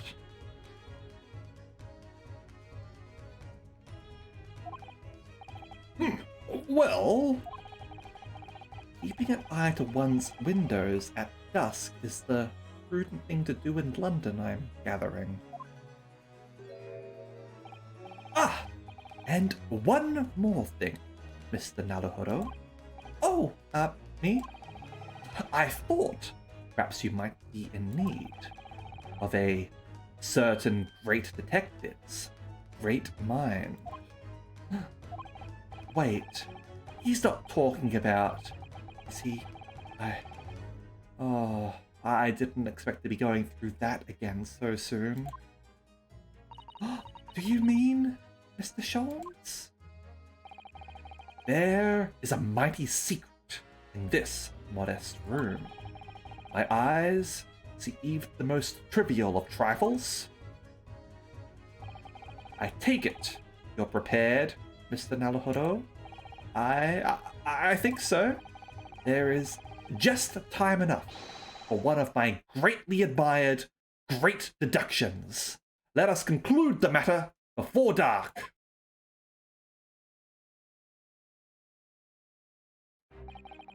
Mr. Garrison, though it would seem you are a military man of considerably distinguished service, your standing as a landlord is most certainly not what one might call first rate.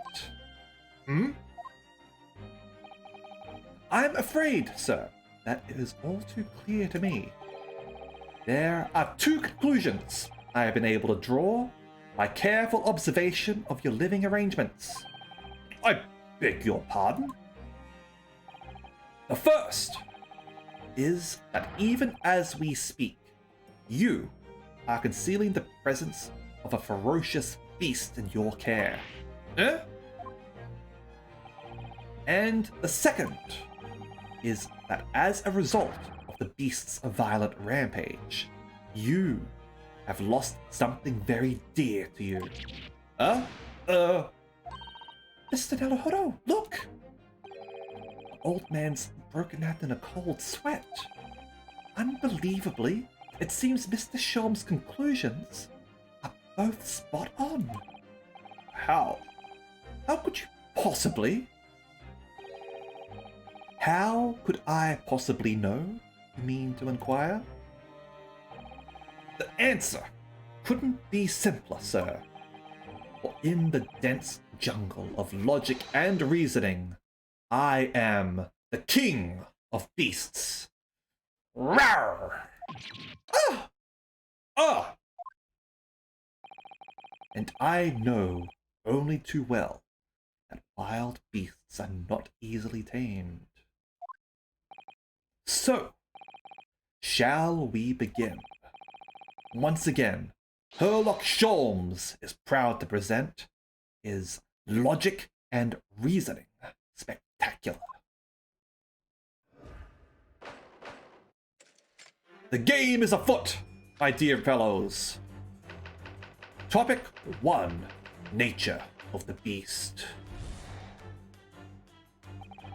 It certainly shouldn't take a great detective to see that a fearsome beast has been on the rampage of late within these four walls. Thus, we are faced with the question, what form might this beast take? Ah, for a man with a military breeding, your eyes are uncommonly candid. Your furtive glance, Mr. Garrideb, leads us directly to the answer.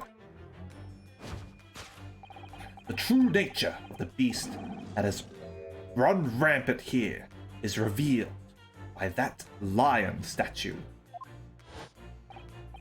Yes, though an army man, you appear unimposing at best. A fact that has fueled your admiration for the mighty lion, the king of beasts. What is this piffle, I ask you? In the end, your admiration became so great, in fact, that you had a living, breathing specimen shipped from India, which you tried to keep in this very house. Aren't lions native to Africa, though? What? Yet, living with such a wild beast proved more difficult than you imagine. The chilling traces of a wild rampage are still very much in evidence. Well,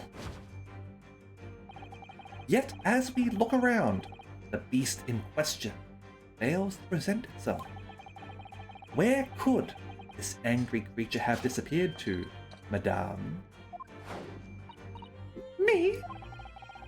I pray you do not consider me unchivalrous, but it is plain to me, with one glance in your direction, it is?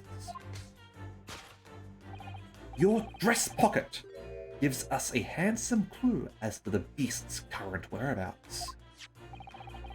For protruding from it is a handbill advertising a circus show.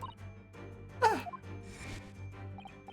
Yes, you sought to dispose of this terrifying lion, Mr. Garrideb, at Batty's Circus, a traveling show currently sojourning in a nearby park.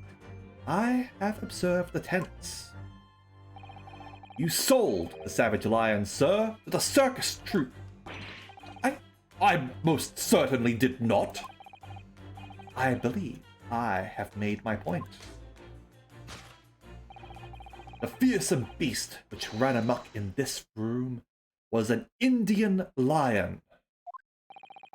And a simple visit to the circus now will reveal the lion prancing jubilantly through a ring of fire. The Ring of Fire! The Ring of Fire! Bring out the Ring of Fire! The Ring of Fire!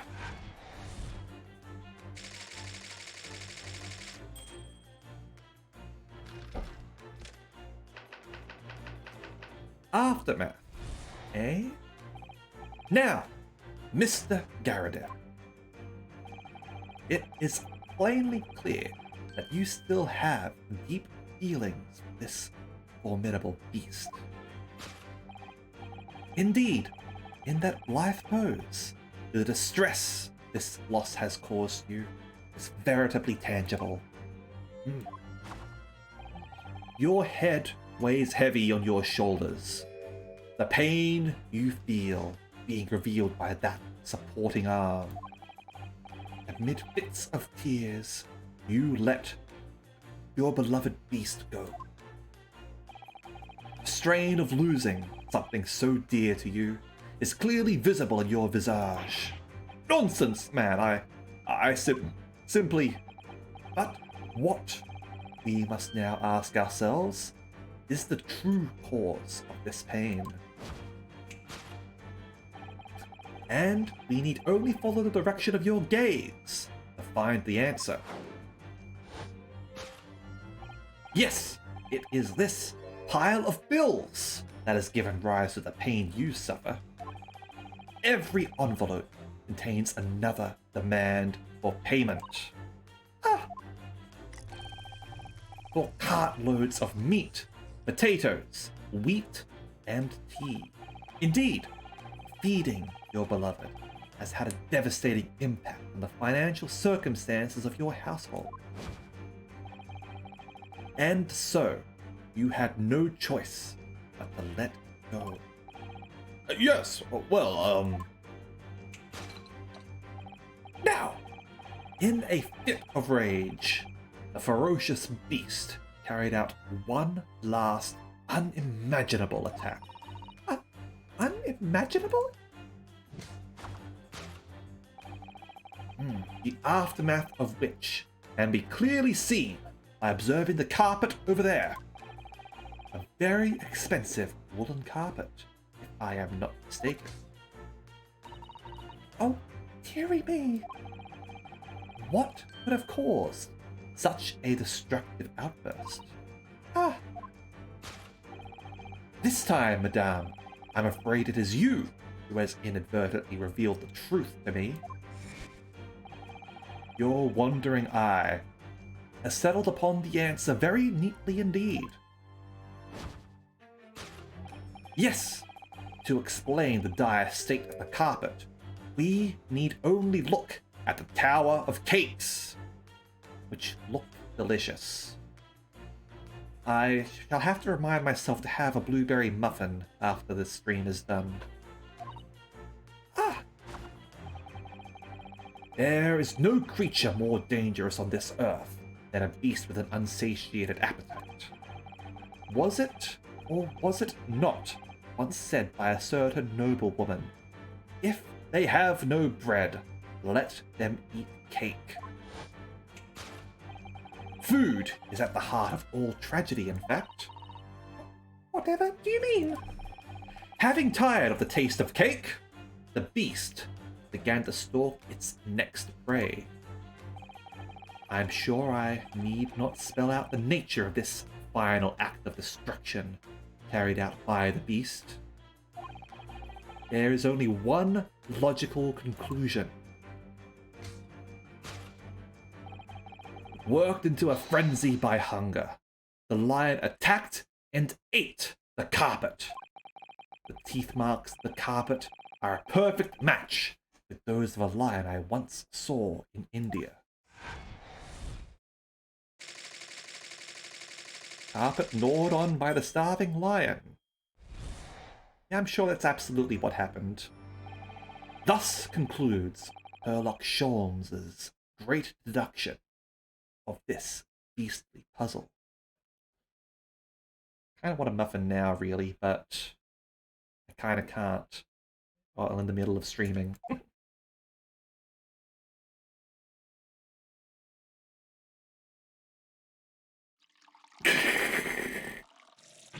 Ah! What is the matter with you, Joan? You're pouring scalding hot tea all over me. Oh, I'm sorry, Mr. Garadeb. I'm afraid I didn't notice. My deductions can be startlingly sharp. Stands to reason that your cup runneth over. Indeed, my revelations can make people spill tears at times too. Oh. Mr. Sholmes? Sorry to butt in again, but could I make an observation? Why, certainly, Mr. Naruhodo. What is it? Again. Your deductions just now. Do you really think a lion could have fit inside a room of this size? Indeed, it is the only explanation for the facts. The terrifying truth all too often lies beyond the realms of common sense. Wouldn't it be an idea to consider what lies inside the realms of common sense as well?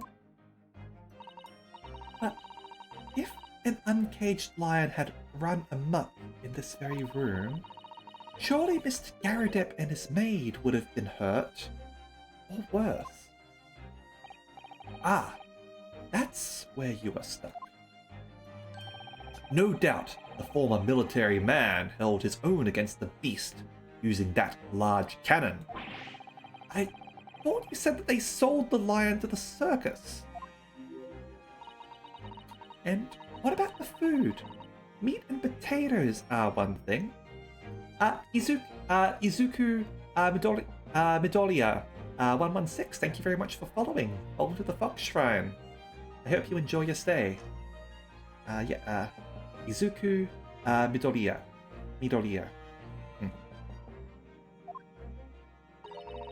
But I don't believe I have ever heard of a lion that drinks tea.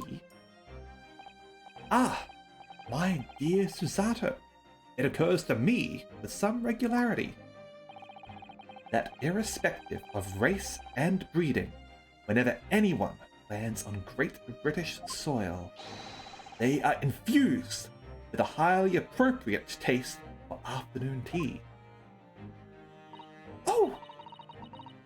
What a glorious nation! Well then, Mr. Naruhodo, it's your turn to shine again. I had a feeling that was coming. A slight massage. That's all Mr. Sholmes' deductions need.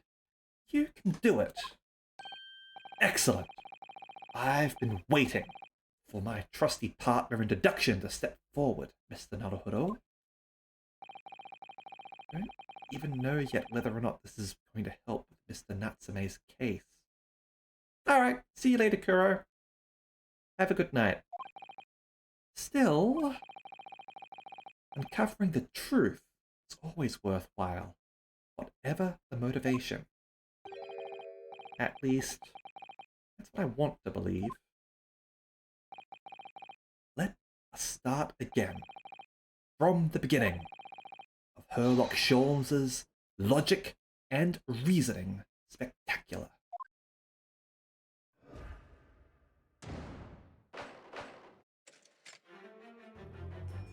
Alright, Sholmes, hold it.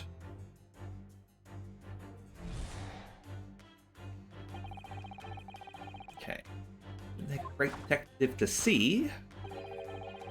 Fearsome Beast has been on the rampage of late within these four walls. Facing the question, what form might this beast take? Man with military breeding, eyes are candid. Furtive glance.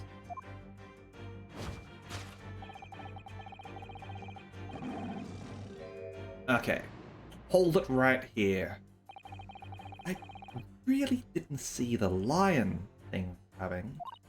No, but if you observe Mr. Garadeb's reaction, it rather seems as though some beast did indeed run amok here in this room.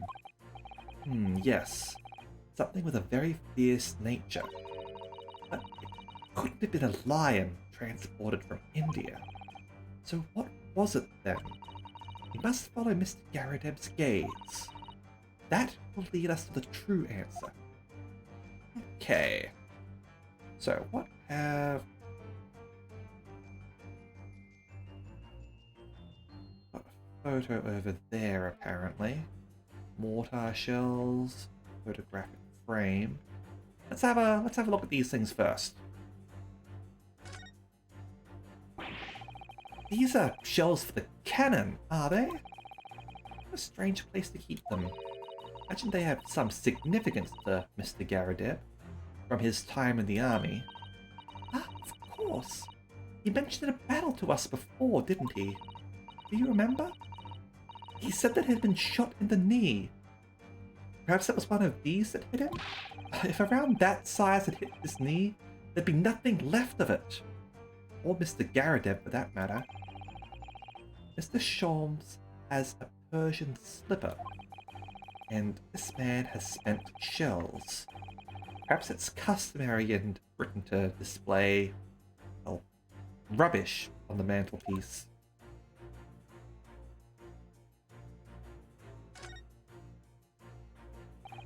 Well, this is the lion statue that Mr. Sholmes picked out. Yes, I wonder. Perhaps if you did live with a lion, it would prove to be a rather sweet companion. I think it's like a mouse trying to tell its family that the cat around the house is sweet. I suppose it is a bit of a flight of fancy, isn't it? Anyway, the beast we're looking for is something else. Let's have a good look around. Let's check this out.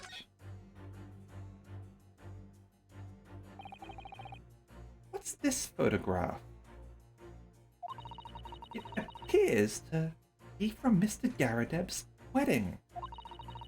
He looks very happy, doesn't he?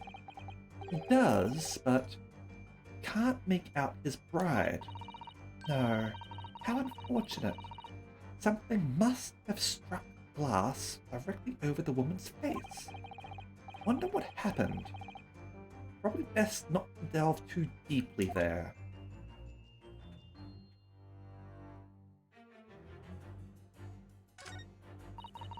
Must have been when Mr. Garradeb was still in the army.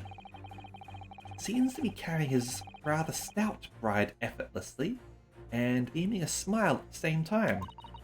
I suppose he was very strong in his younger days. Hard to imagine now. He's as thin as a rake. There anything else in the picture that I should look at? Right, let's have a...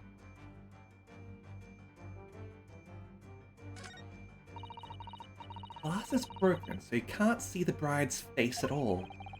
But no amount of cracks could hide the woman's plump form. I think powerful would be kinder than plump, Mr. Naruhodo. Yes, she certainly looks that. There's a lot of horsepower there. Not someone you'd want to upset, that's for sure. Oh look! Have you noticed her wedding ring? It's very large, isn't it? Yes, that's an unusual design. Looks like some sort of embellished sunflower.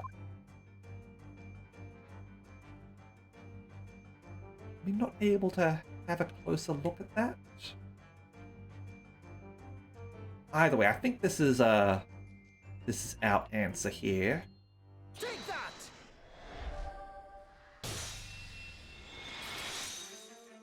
Got into a fight with his wife. The true nature of the beast that has run rampant here is revealed by that newlywed bride. Precisely, Mr. Naruhodo. No other explanation possibly fit.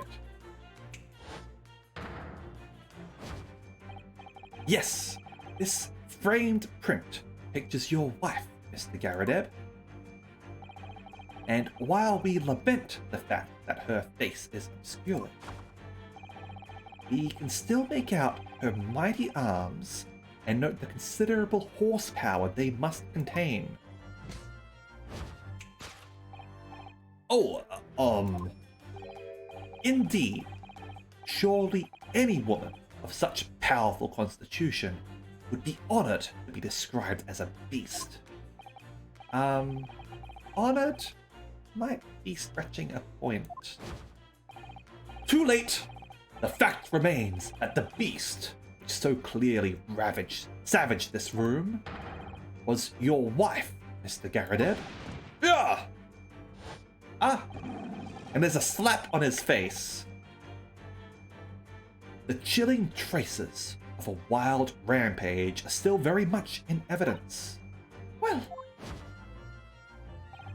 yet as we look around, the beast in question fails to present itself. Where could this angry creature have disappeared to, Madame? Me? I pray, do not consider me unchivalrous, but it is plain to me, with one glance in your direction. It is? Dress pocket gives us a handsome clue. The poor, fragile, defenseless woman is beside herself. Well, I don't know about fragile. Oh, dear. Anyway, Mr. Sholmes is quite right. There's no sign of a Mrs. Garradeb anywhere, but it seems there may be a clue as to her whereabouts. A clue that this maid is trying to hide.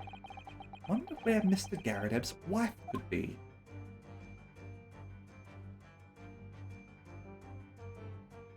Oh, right. Select the slap. Let's have a look at things first, shall we? Mate, a wife's in the teapot. Two tightly shut eyes to avoid even the chance of a giveaway glance. Pursed lips to prevent any secrets from spilling out. Rounded cheeks to deflect any abuse that might be hurled her way. Yes, this is an unnervingly powerful woman, Miss Susato.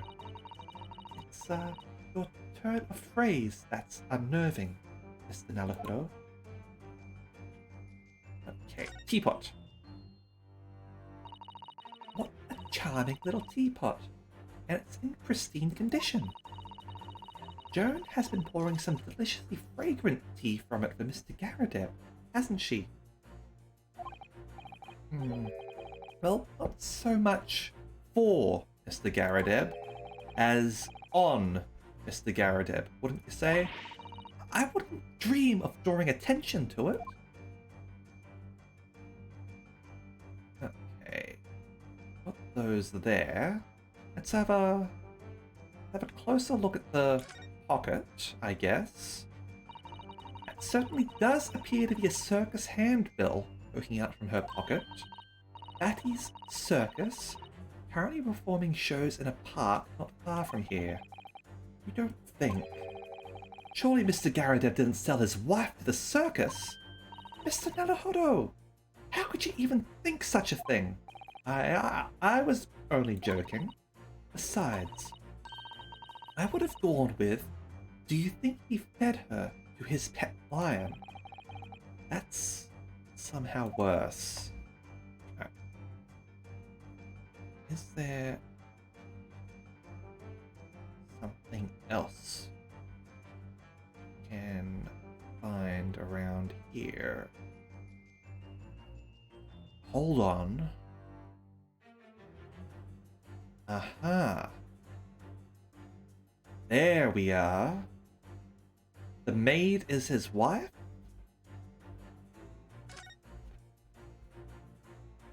Joan Garradeb. He's wearing a very large ring. Look. Oh yes, a sunflower design with some rather nice embellishments.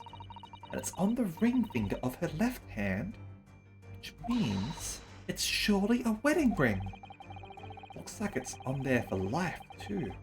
Can't imagine it would slide out off a finger of that size.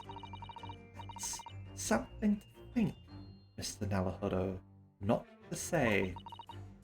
Do you know, Mr. Garradeb's wife in the photograph had a ring very much like this one. It was a large sunflower design as well. Really? You have a great memory for these things. A large sunflower wedding ring. It's quite a coincidence that they have the same ring, isn't it? Mm-hmm. Take that!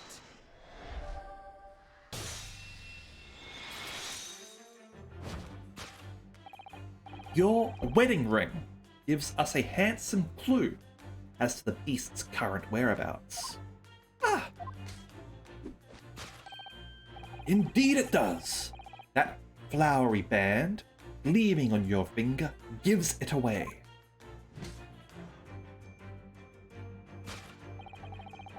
For it is identical to the one shown on the hand of Mr. Garradeb's bride, in this photographic print.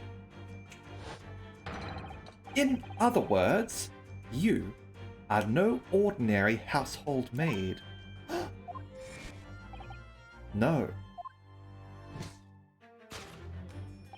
You are Mr. Garradeb's lucky bride.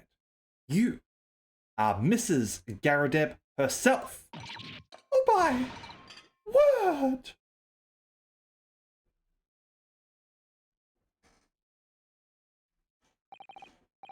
Well, jolly fine detecting, sir.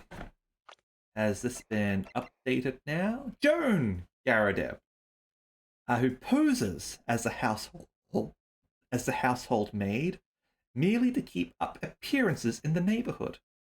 Fierce temper tends to get rather physical. And there's not a person in the world who hasn't heard of this famous great detective. Not a person except me, apparently. Indeed. As you've rightly surmised, this is the wife, yes. My Joan. Rather let herself go, you might say, but she was a baldy corker, but it would appear that you don't live in the most comfortable of circumstances. After all, you are a retired army man, yet you are in the business of renting out rooms. I would assume, therefore, you have insufficient means to employ a maid. Would that be correct? It's not right, I tell you. I was second lieutenant of the 3rd Regiment. Man has his pride, don't you know? My golly, it's a sorry thing when a chap can't even afford to have a single maid in his employ. Jeez. Second lieutenant. In other words, the lowest officer rank that you could possibly possess. Yes, here in London, one is rather judged. A household cannot be considered worthy of society if it employs no staff at all. Though, in my considered opinion, such concerns about appearances are a folly. You mean Mr. Garadeb had his wife work as his maid? Precisely. Am I right, Mr. Garadeb?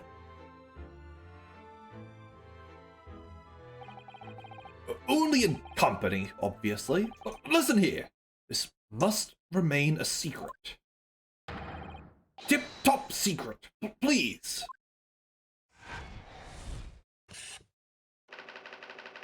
The raging wife of Mr. Garadeb.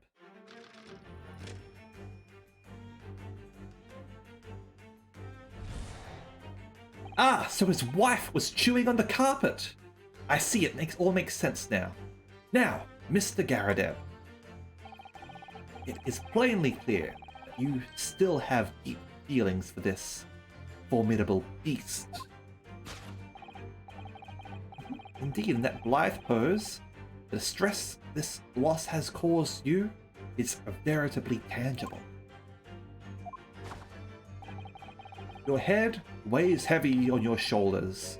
The pain you feel being revealed by that supporting arm. No, it's the slap. Mr. Sholmes is quite something.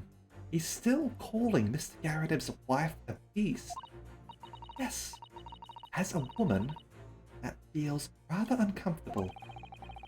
But Mrs. Garadeb is standing beside her husband as we speak. In other words, he hasn't lost his beloved at all, has he? Oh, how true.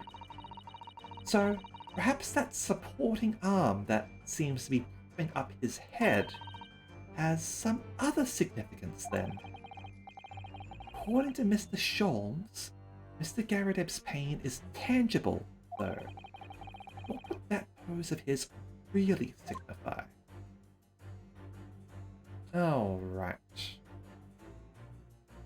Pipe!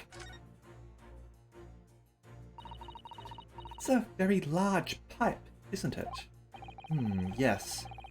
Anyone who has something that size hanging out of his or her mouth on a regular basis is sure to have a serious chin like Mr. Garadeb's.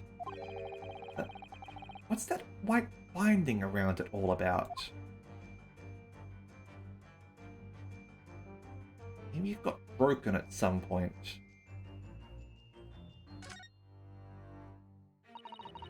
Mr. Garrett certainly looks glum. According to Mr. Sholmes's deduction, that's because he's having to endure the acute pain of losing something dear to him. But we know that he hasn't lost his wife. So that means must be another cause for the pain he's suffering. Indeed there is. Let's just have a quick look around, see if there's anything else. We know that there's the slapped cheek.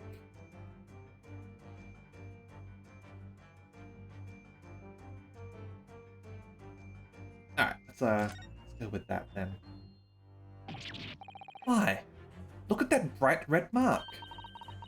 Gosh, it's quite something, and clearly made by somebody's hand.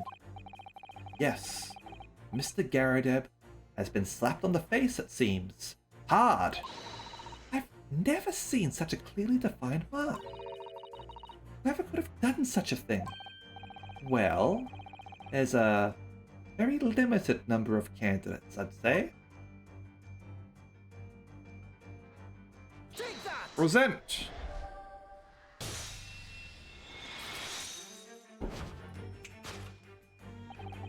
Your head weighs heavy on your shoulders, the pain you feel being revealed by that slapped cheek.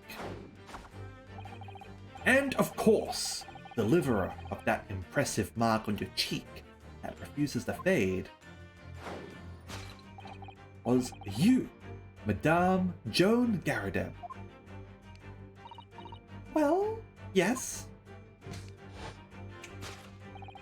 You have been desperate to hide the slap mark on your cheek, sir. Ah!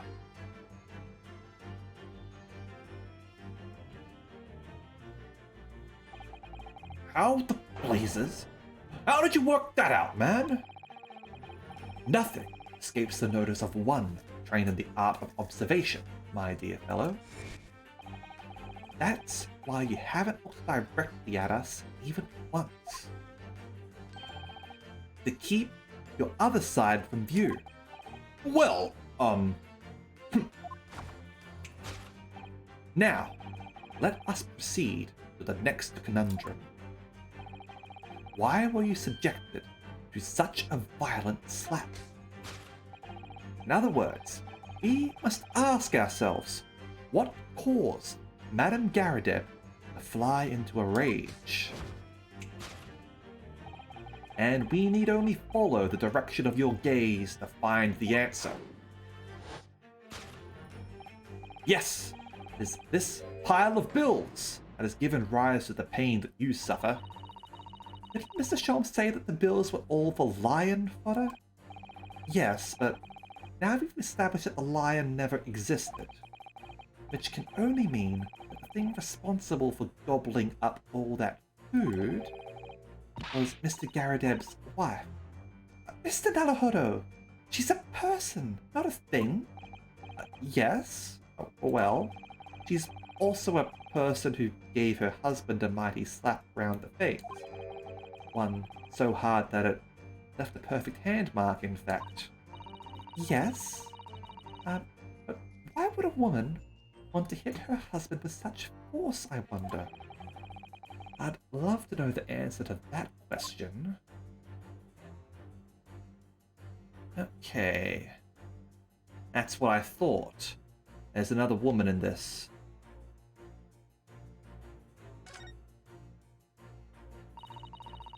Looking at all these bills, it certainly amounts to a great deal of food. Eaten potatoes by the cartload, wasn't it?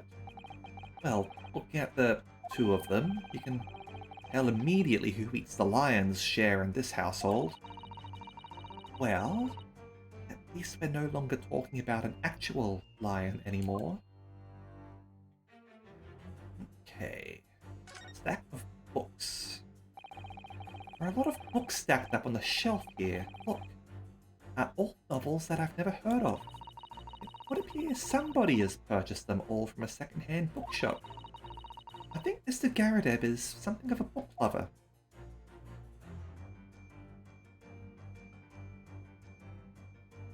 broken plate.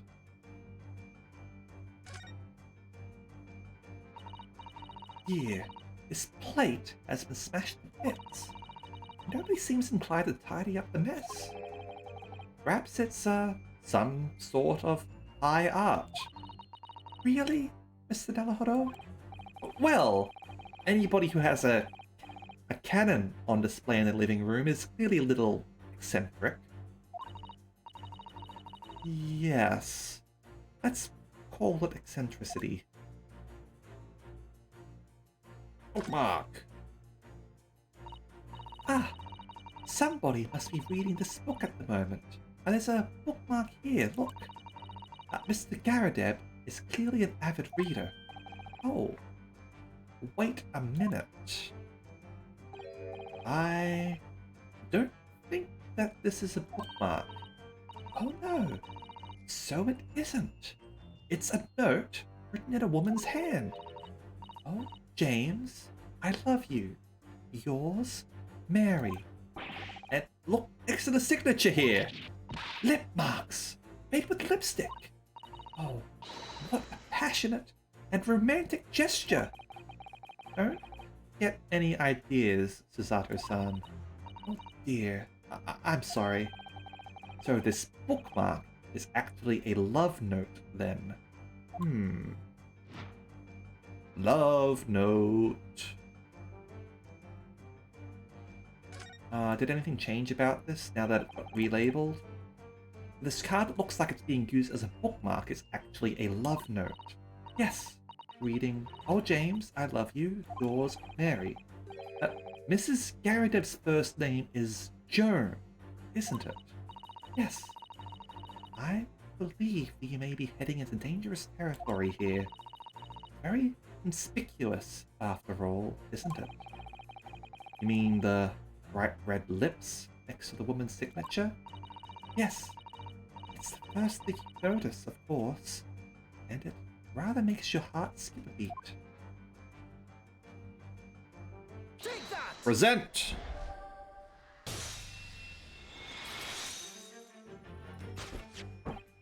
Yes, it is this love note that has given rise to the pain that you suffer. Oh, James, I love you. Yours, Mary. Passionate indeed. James, though.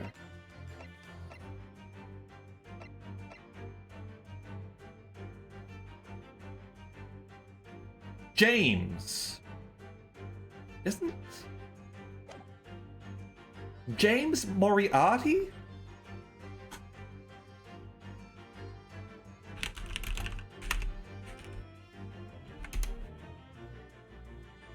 Ooh.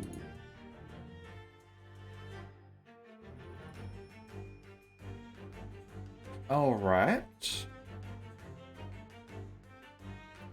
I wonder if this game is going to include Moriarty in this at all. All right, let's proceed, I guess. John here isn't actually a math professor. But yeah, let's proceed. Perhaps the sender of this note, a certain Miss Mary, is the fly in the ointment here. Ooh, she is not happy about that. Ah! What? I don't know the baldy woman. You don't know her? That note wasn't written to me. It was just in the book. I don't know how it got there. It was just in there, you say? That's right, that's what I've been trying to say. Ah! A likely story. He's still labeled as maid, I see. Listen here, Joan, old thing. I explained at the time. I bought the book at that second-hand place, and that note must have already been in there. So, the previous owner of the book was just using the note as a bookmark, you mean? That's right, that's what I've been saying. Ah! likely story. For heaven's sake, woman, look at the name. It's written to James. My name, in case you'd forgotten, is John. A likely story. Are you questioning my name now? And there we have it. Arouse the suspicions of the female heart, and you unleash a beast with the most ferocious bite. Ugh! Now, in a final fit of rage, the ferocious beast carried out one last unimaginable attack. Unimaginable?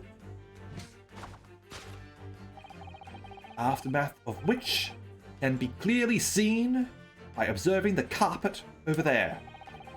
Very expensive woolen carpet, if I am not mistaken.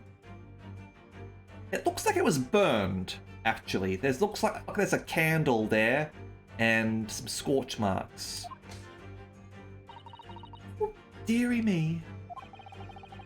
What could have caused such a destructive outburst? This time, madame, I'm afraid it is you who has inadvertently revealed the truth to me. Your wandering eye has settled upon the answer very neatly indeed. Yes, to explain the dire state of the carpet, we need only look at the Tower of Cakes. But surely Mrs. Garrideb didn't eat the carpet? No, of course not. But there doesn't seem to be any doubt that the state of disarray that this room is in is a result of her wild temper.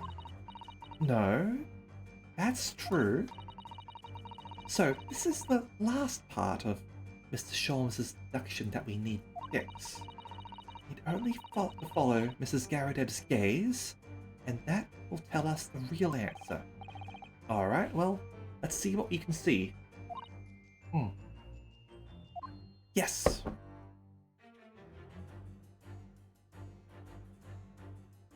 Okay, let's have a look at the carpet here, I guess. The carpet here has been ripped to shreds. Yes, and according to Mr. Sholmes' deduction, the tears match those made by an Indian lion's teeth exactly. Oh, look here. What is it? If you look closely at the edge, you can see scorch marks. Oh yes, so you can. In that case, perhaps the carpet wasn't eaten in the normal sense at all. Let's rethink this with that in mind.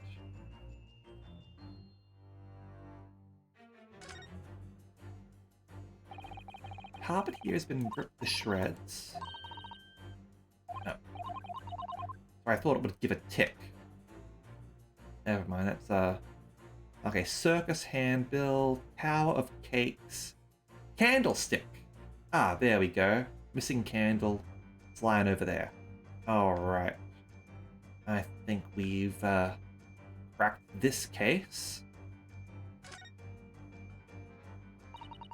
This is an advertising handbill for the circus. Batty's Circus. It's in a nearby park. Isn't this the same as the one we saw earlier? The one that was folded up in Mrs. Garrideb's pocket? Perhaps they're very great circus lovers? It could be that the Hungry Lion is somehow involved again here, would it? Dear, I do hope not. Ah, so many cakes.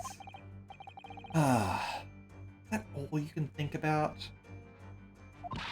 Well, look at them, Mr. Naruhodo. There is a mountain of them, and they all look so delicious.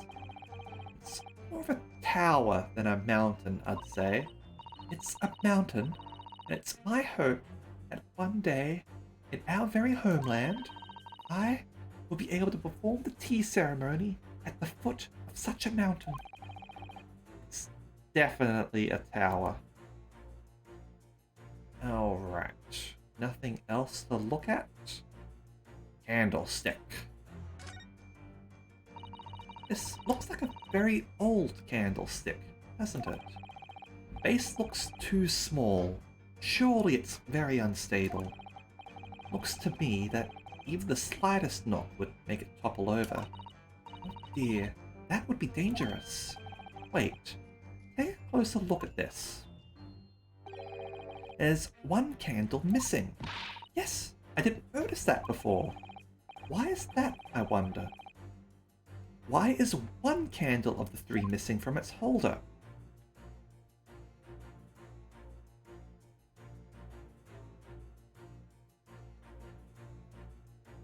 Okay. Take that! Candlestick.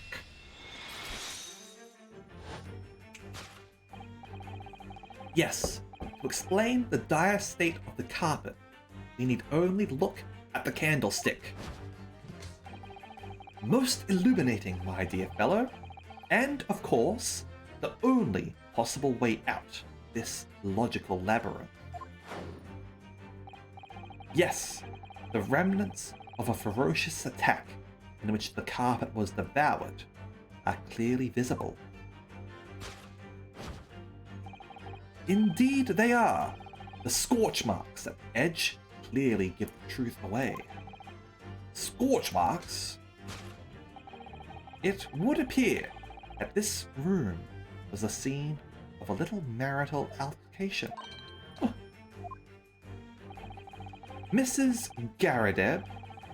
Garrideb's mighty arm muscles left an impression not only on her husband's face, but on the entire room. The force of her strike caused a candle to fall from the holder. And in seconds, the carpet was alight and the whole corner of the room in flames.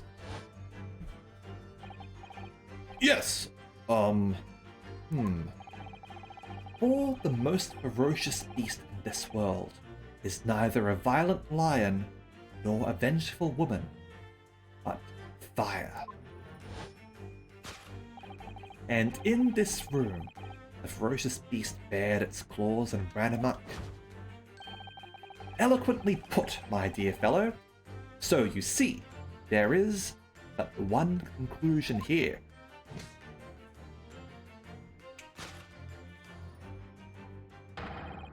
After the sparks of marital discord flew, this room was the scene of a fire.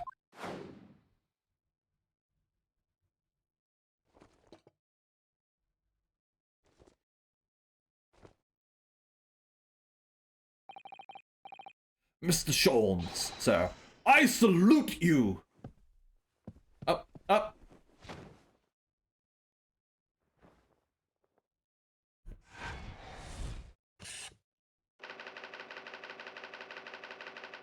Well, lucky he was there to be caught. There's our deduction complete. Elementary, my dear Herlock. It's these dashed long winter nights, you know. Nothing to do but read in front of the fire. Luckily, there's a jolly good second-hand bookshop just around the corner. Buy all my old novels there. And in the past pages of one particular novel, you discovered some rather illicit material, for which your wife admonished you harshly, it seems. Don't know about admonished. Demolished might be rather closer to the mark. And beast is most certainly an apt description. Ah! Here we go again. And the carpet, was that destroyed by fire when a candle fell on the floor? Afraid to say it was. Happened the blink of an eye, you know. Whole place filled with smoke. Couldn't see a bally thing. I was caught between the old stick's rage and the raging flames. You paint a torrid picture, sir. One that would have been most entertaining. That's sympathy for you. It didn't take long for the fire to spread, of course. The Foley furniture started going up as well. Had to hide the mess behind the screen for the time being. Over here, Mr. Garadeb?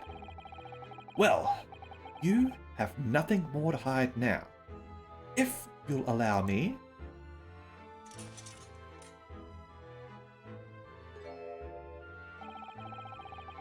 I had all my favorite novels in that case. But as soon as the fire got hold of them, that was it. Whoosh! Up in smoke. Gosh. Then the wife started hurling things at me. What a terrible sight it must have been. There was I, backed up against the window, under heavy enemy fire. Incendiary books incoming 10 to the dozen. Worst of it is, lost my favorite. Book called The Lion's Pride. The Lion's Pride. Ah yes, your notorious love of big cats coming through again. I assure you that the title didn't influence my choice in the slightest. The poor man really did lose something dear to him as a result of the ferocious beast's rampage. Mr. Sholm's deductions turned out to be correct once again. It can only be described as a British wonder. I tell you, it was total carnage. Flames everywhere and the old stick in full fettle. Out of interest, what time of day was that? Not sure I can remember. It was 2 days ago now. Let's see, around 5 o'clock, I think. So at exactly the same time as a terrifying incident was unfolding outside your window on the street below. Even more terrifying on the inside, I can assure you. Whole of Blighty could have been flattened outside my window at that moment. I wouldn't have noticed a dashed thing. Oh, really?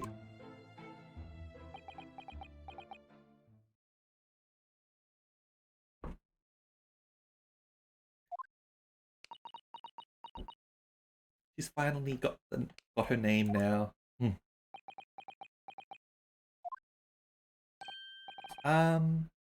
Mr. Sholmes?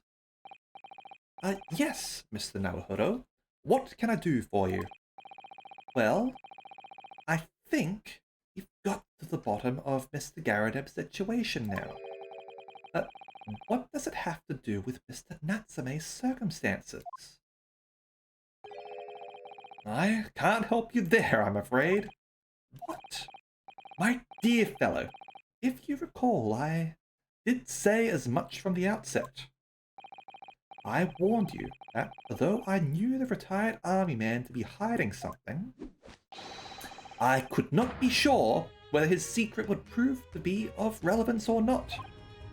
I just knew you were going to say that. I mean, it is exactly what he said. Ah, ha, ha, ha, ha, ha. Now, Mr. Naruhodo, you mustn't lose heart. Bear in mind that all things fall into one of only 2 categories. Those relevant to the case, and those not. That makes no sense to me. Well, no matter. It is of far greater importance that you make up your mind now. Sorry? Visiting hours at the prison will soon be over. Oh no, is it that time already? If we're to accept Mr. Natsume's case, we have official paperwork to attend to. that's it. No more time to think. Perhaps you'd like to betake yourself to bidding us farewell now? I must prepare supper for Mr. Garadeb. Oh, yes. I'm so sorry. Thank you both very much for your time. Soseki-san will be waiting for us. I'm going to have to give him an answer.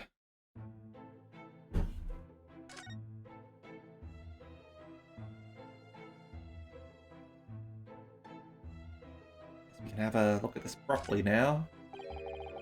What a miserable sight. Oh dear. At least the whole room wasn't engulfed in flames. I suppose so. But my whole collection went up in smoke, you know? All those novels I adored so much. Well, John, whose fault is that? Not mine, that's for sure.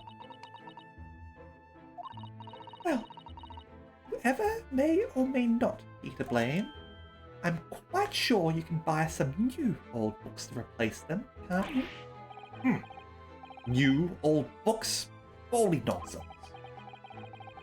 Does sound like a contradiction in terms, but then these two are full of contradictions. That's couples for you, Mr. Naruhodo, or so I've been led to believe.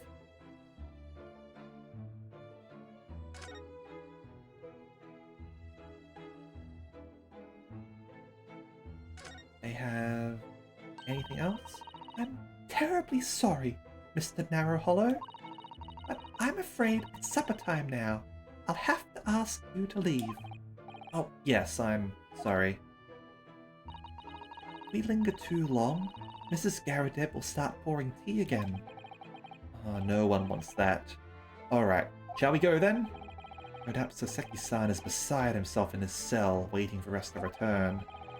Can't afford to spend any longer making up my mind. Alright.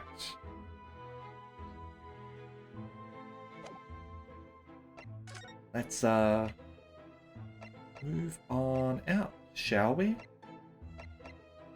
To the prison!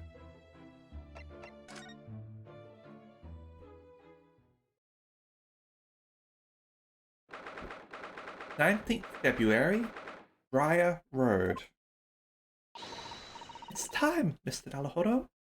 You must hurry back to the prison. Yes, I know. Let's hail a carriage.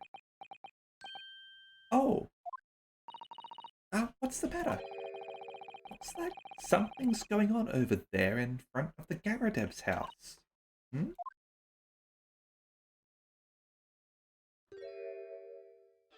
It's the Cosmic Fool! I know thee not, old man. Fall to thy prayers. Oh, you call an old man, you rum-looking nimny-piminy? Oh, there are more things in heaven and earth, Horatio, than are dreamt of in your philosophy. Who's this Horatio fella, eh? What you want about? Excuse me? Eh? What the? Who are you now? I'm sorry. It just looked as though there might be some problem here. And my associate here, Mr. Ryunosuke Naruhodo, is a lawyer, you see. Eh? A lawyer? What? If I can be of any assistance, I'd be happy to help. I'm from Japan, but I have studied English law. Oh, fine. I'll be on my way for today. You mark my words. This ain't over yet. Get thee to a nunnery. I thought this guy was a Shakespearean actor. What, look like a bloomin' nun to you? He's not calling you a nun, he's telling you to go to a brothel. I do hope you're not injured. Oh, fair Eastern maiden, thou art so gentle. Thank you. What was that all about? There are more things in heaven and earth, Horatio, than are dreamt of in your philosophy. I'm not Horatio either. Forgive the inquiry, sir, but are you a lodger here in the Garadeb residence? Oh, fair Eastern maiden, thou art so right. Yes, I do dwell in this humble abode. Mr. Garadeb mentioned that he had another lodger, didn't he? This must be the man. Do you happen to know the other lodger who lives on the first floor? Ah, yes, a gentleman named Natsume. Oh, more worthy a polemist in my battle of words ne'er could there be. Sorry? A battle, did you say? Did that kid just say, what's a battle? No, he asked, what's that rattle? Who is the stronger, Hamlet or Macbeth? Mr. Natsume and I sparred long into the night. I see. I don't fully understand, but it seems Mr. Natsume and this gentleman are acquaintances at least. So, fair maiden, so, good gentleman, I can tarry here no longer. Fare thee well. Oh, I heard a cat. Let me let the cat in. Give me a second.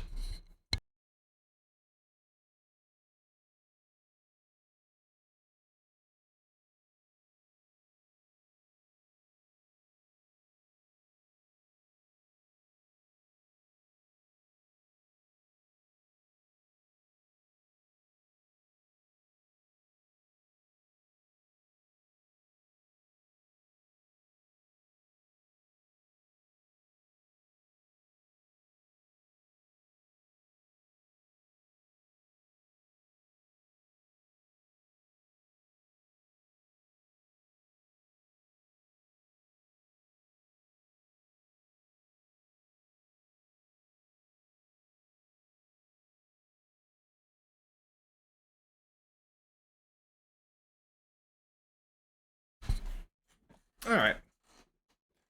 Sorry about that. She didn't want to sit on my bed. I kind of put her on there and she just jumped straight off. I did pat her though, don't you worry. What do you want, Jeannie? Alright. Wouldn't be surprised if she'd rather sit with me, but it might be a little bit difficult, admittedly, in this chair and position while streaming, unfortunately. Alright. I didn't really understand him, but I think he's returned to his room.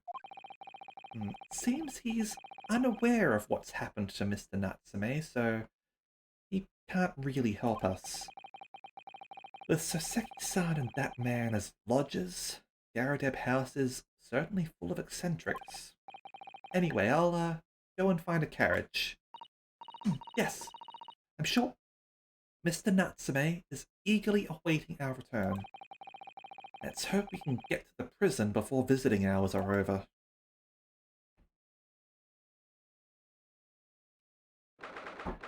Alright, 19th Feb, 6:31 p.m. Local prison, cell 9.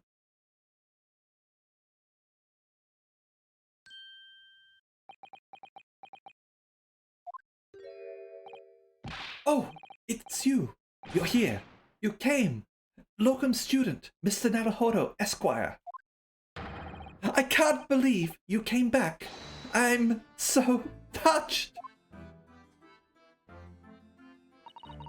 We are so sorry to have kept you waiting, Mr. Natsume. Oh, no, think nothing of it. Relax. If I were a cat, I would purr with pleasure at the company of such fine compatriots. Noble, nurturing, never failing Nipponese. Oh, now let's not get carried away. Oh, I quite agree. There is nothing more reassuring than the familiarity of one's native land. I hate it when games do this. It makes it hard for me to know what voice to give them. On the other hand, it is through friendship, transcending international borders, that one truly appreciates the fact. Such is my belief, at least. Yes, it's you! The miserable, rotten spy, Herr Loch Sholmes. Mr. Sholmes, what are you doing here? I have no intention of doing anything per se, save observing, of course. Whatever do you mean, Mr. Sholmes? Well, having encountered some curious reading material in that gloomy room, and having unmasked the secret identity of that eccentric pair, I decided I should drop in on my way home to see how our divested friend is faring. Gloomful room? Well, at least your accommodation here offers a window, my dear fellow.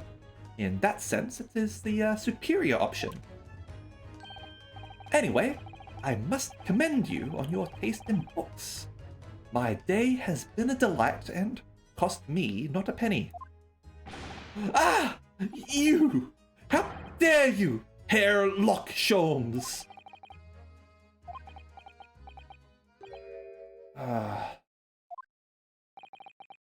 I've had it. I'm through.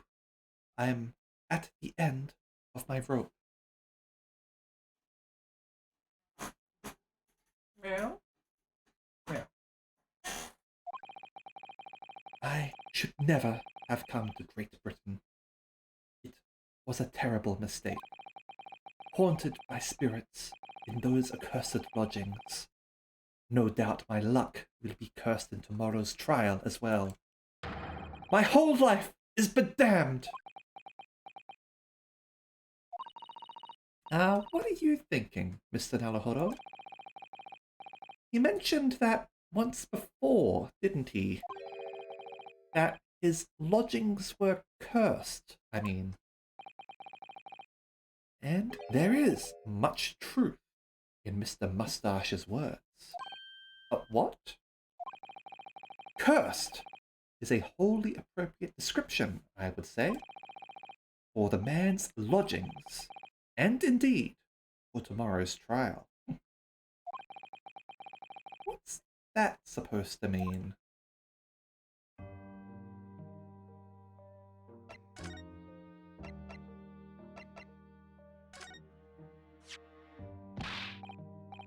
Yeah. Alright. Nothing else about that one. Anything to say about the map? Mr. Natsume, could you take this and... Oh, the joy! The sheer joy of a gift from my fellow countrymen. The complete kindness of kith and kin! I suppose they've all got K noises. K. Oh, no. Sorry, I just wanted to show you. The complete cruelty of kith and kin!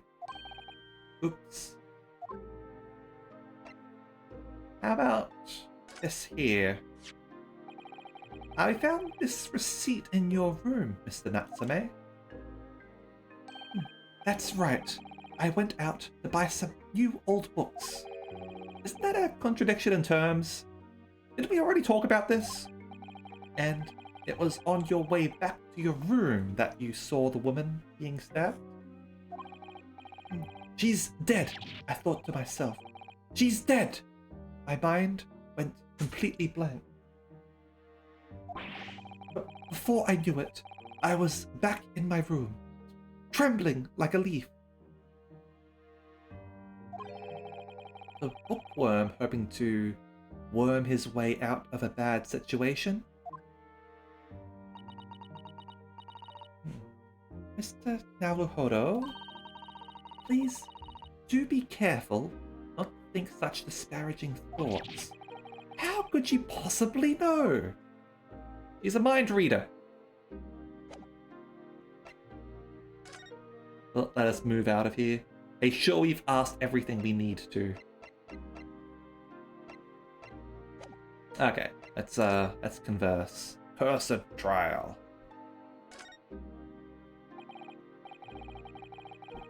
Mr. Natsume, what did you mean by what you said just now about the trial tomorrow being cursed?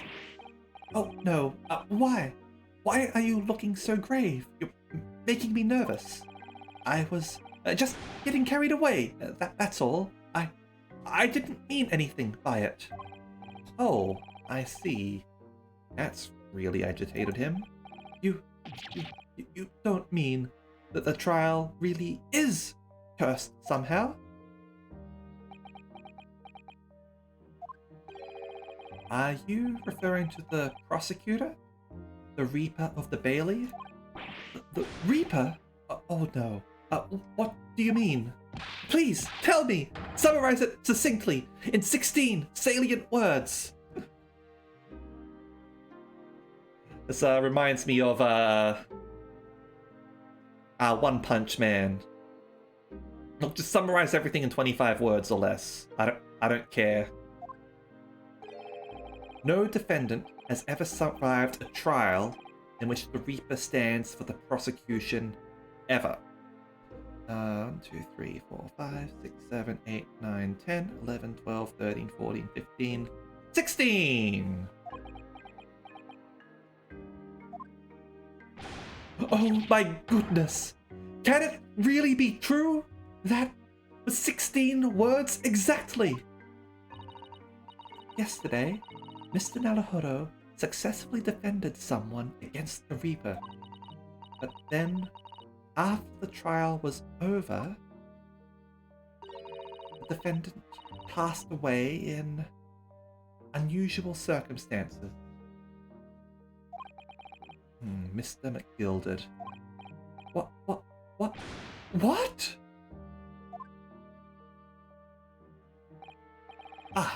I am impressed, Miss Susato.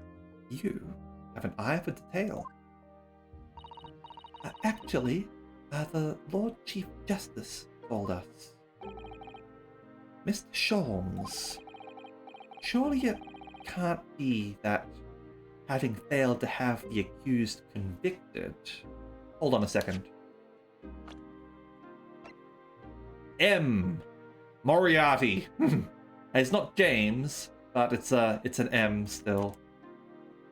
Could he be Moriarty? Surely it can't be that having failed to have the accused convicted, Lord Van Zeeks killed the man himself? No, he couldn't have, surely. You have some wonderful notions. Sorry? The man isn't a mass murderer.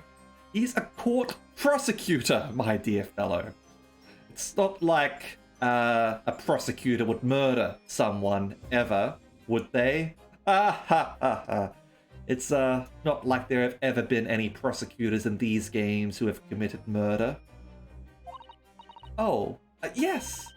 Why, of course he is. Of course he is. Then why are you trying to scare me?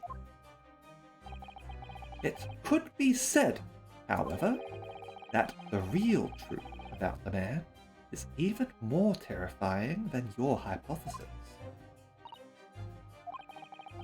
What on earth do you mean by that? The Reaper. Van Zeeks is a quite exceptional man. However, in London courts of law, exceptional does not equate to winning every case without exception. That's good. So Seki-san looks like he's going to cry tears of joy. As you are no doubt aware, in a British criminal trial, there is both a judge and a jury. The judge officiates based on the letter of the law, whilst the jury offers public opinion and common sense. It is an excellent system, whereby the defendant's guilt is considered from several points of view. However, public opinion, in particular, is somewhat easily manipulated. Right. Criminals, and corrupt lawyers for that matter, can use it to their advantage. By any means at their disposal, contriving evidence, calling impostors as witnesses, and so on. By such underhand means, those who would want to are able to sway the jury. Which means that even in the light of irrefutable evidence, the prosecution can fail. But it means the wrong verdict can be passed. And sadly is, from time to time, my dear madame, it is simply the reality of the situation. Either way, it's more important that there is the presumption of innocence here. You wouldn't want to send an innocent person to jail after all. And that's alright. However... Hello, Genie. Genie, come over here. Come here, Genie. If you really want to jump up, just come over here and let me pick you up.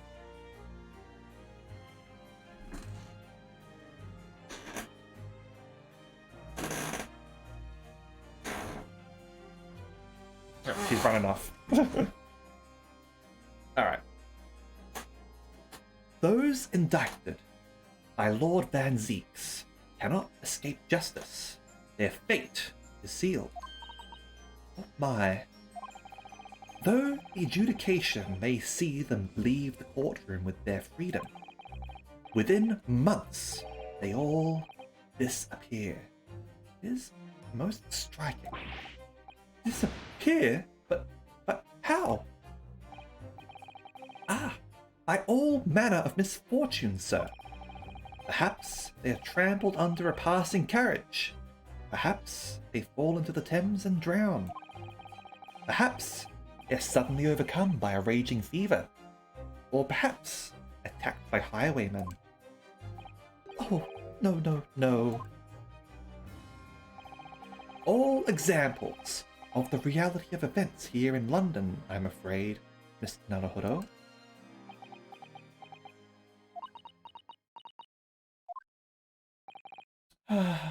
I knew it.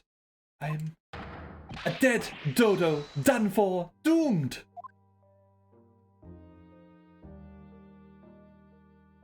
I'm sure I'll be fine. When you said accursed lodgings before, you were referring to your room at Mr. Garadeb's house, I assume? You mean to say you believe the place is cursed? It's been a year now since I came to Great Britain, but I'd only been in London a week before I started to notice strange feelings in myself. Yeah. Came to Great Britain and London a week before. Has he been somewhere else in Great Britain before he moved to London and this apartment, I guess? That didn't take long then. Everywhere I looked, there were foreign faces staring at me, laughing behind my back. I was sure people were talking about me. I started to become nervous about going outside. They were always staring at me, all the time, from dawn till dusk. So I shut myself away in my room. But even that didn't help. The fear wouldn't go away. You must have been very lonely, having been away from your homeland for such a long time. I've had to move a number of times. Most recently, to that room on Briar Road, a week ago now. Yes, why did you choose there? It seems a little inconvenient. The rent is cheap. I have so little money, it appealed to me straight away. Of course, I asked why it was so affordable. The landlord just simpered and said, "The room is cursed." Oops. He quickly tried to cover his mistake, but it was too late. So I told him, "If you have something to say, then say it. But if not, don't mention it in the first place." Yes. Well said. But it was true. It was all true. You mean the room really is cursed then? Ever since I moved into that windowless hellhole, my sleep has been plagued with nightmares. I awake feeling as though I'm being choked to death. And in my waking hours, people are stabbed in front of me as I walk down the street. I'm branded a killer, thrown in prison. Nobody wants to know me. I'm surrounded by scary, sinister spirits. If only there was someone, just one person on my side. And no one find it in his or her heart to believe in me? Really, no one at all. To believe. Yes, to believe. To believe. Mr. Sholmes? Me, Mr. Naruhodo. Pray, what can I do for you? It's about the case on the SS Buria, if you recall. The Buria. The Buria. That case. The one with the snake. Well, yes, the one with the snake. Let's go with that. At that time, I was a suspect, but you believed in me and listened to my side of the story, and you helped us to investigate. I did I? Interesting. What I want to know is, why? Why did you believe me? I see. Yes. You mean because you were a grimly dressed, shady Eastern fellow down with the victim in a locked room? Well, if you like, yes. I am a little surprised that the answer requires explanation, my dear fellow. It's quite simple, really. You said I didn't do it. I could have been lying. Surely you must have had your doubts. You must have suspected me a little.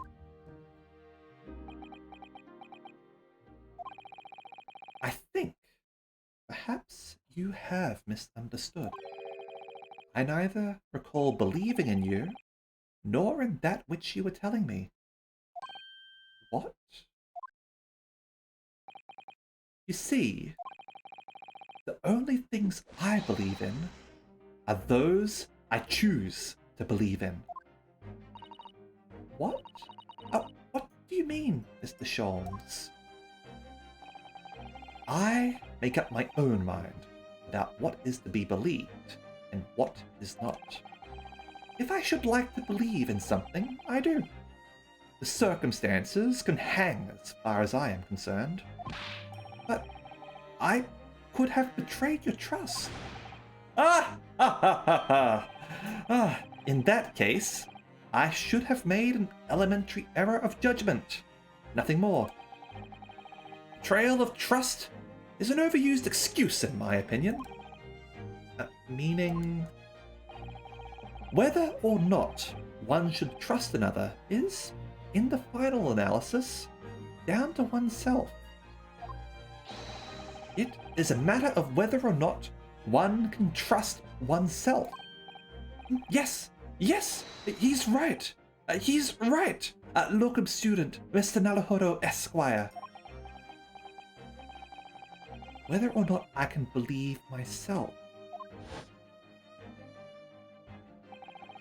A defense lawyer is only as good as his faith in his client. And of that comes down to how much faith he has in himself.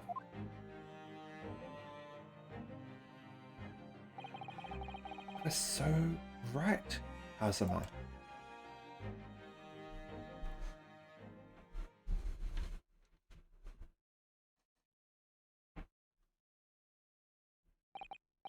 Well, my dear fellows, it's time we were leaving, I believe. Already? Visiting hours are over. The guard will be here shortly to escort us out. There is a restaurant near here that serves excellent trout. Would you care to join me? Oh dear, there is never enough time, is there? Come, Soseki, join us for trout.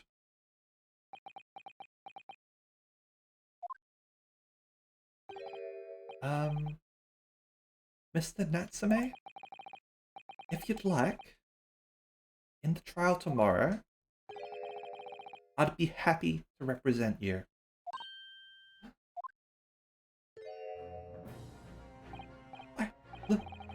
Locum student, Mr. Naruhodo Esquire. As I said, I only experienced a British courtroom for the first time yesterday, and although the man I was representing was found not guilty, I lost sight of something crucial. Something crucial? What to believe in?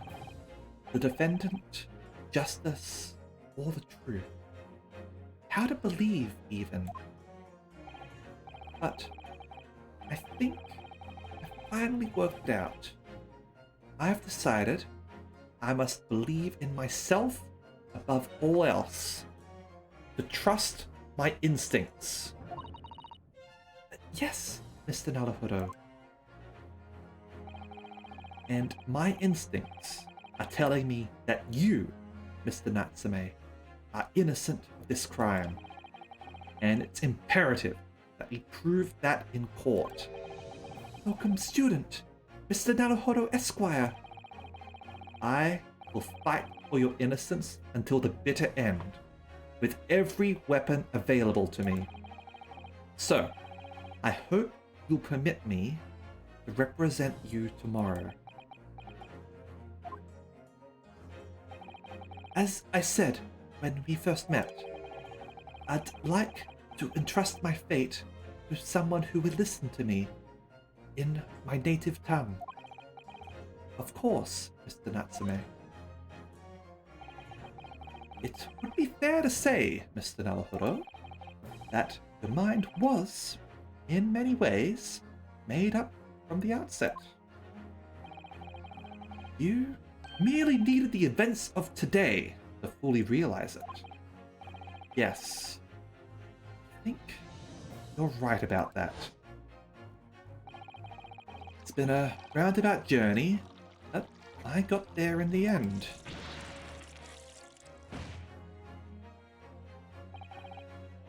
Miss Susato, yes? Would you be willing to stand by my side tomorrow and help me in court? Absolutely. As I said this morning, you may consider me your personal judicial assistant.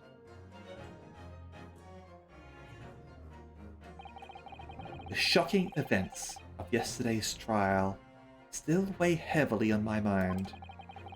But it's time to stop looking backwards. Kazuma believed in me, and Mr. Sholmes believes in me now too. So, it's time that I learned to believe in myself. So Seki-san has no one. He's all alone. So it's my job to help him, to fight in his corner. To fight his corner? I think it should be to fight in his corner. Genie, here's some pats for you.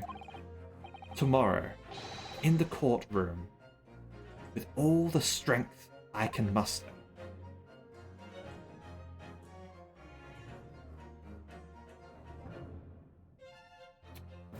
Okay, that's the conclusion of that section there. Let's save our progress over here. That brings us to the trial. Now, we've got less than an hour left before I sort of normally finish my stream. We could go a little bit further, or we could continue on a little bit into the trial. I do feel like this is a good stopping point, but I'd like to sort of ask people if they'd rather sort of go in a little bit more, or save that for a little bit later. And yeah, that was quite a long investigation phase. So far, the one thing I would use to sort of describe all of the things in the Great Ace Attorney, meow, meow, is long. Meow, meow.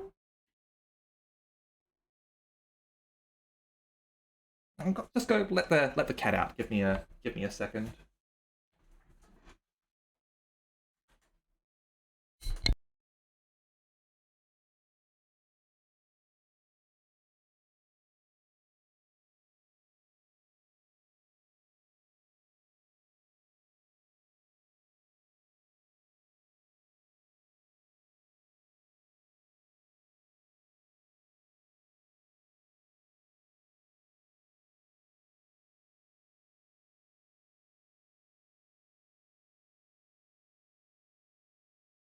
Alright, sorry about that. Okay. Well, in that case, I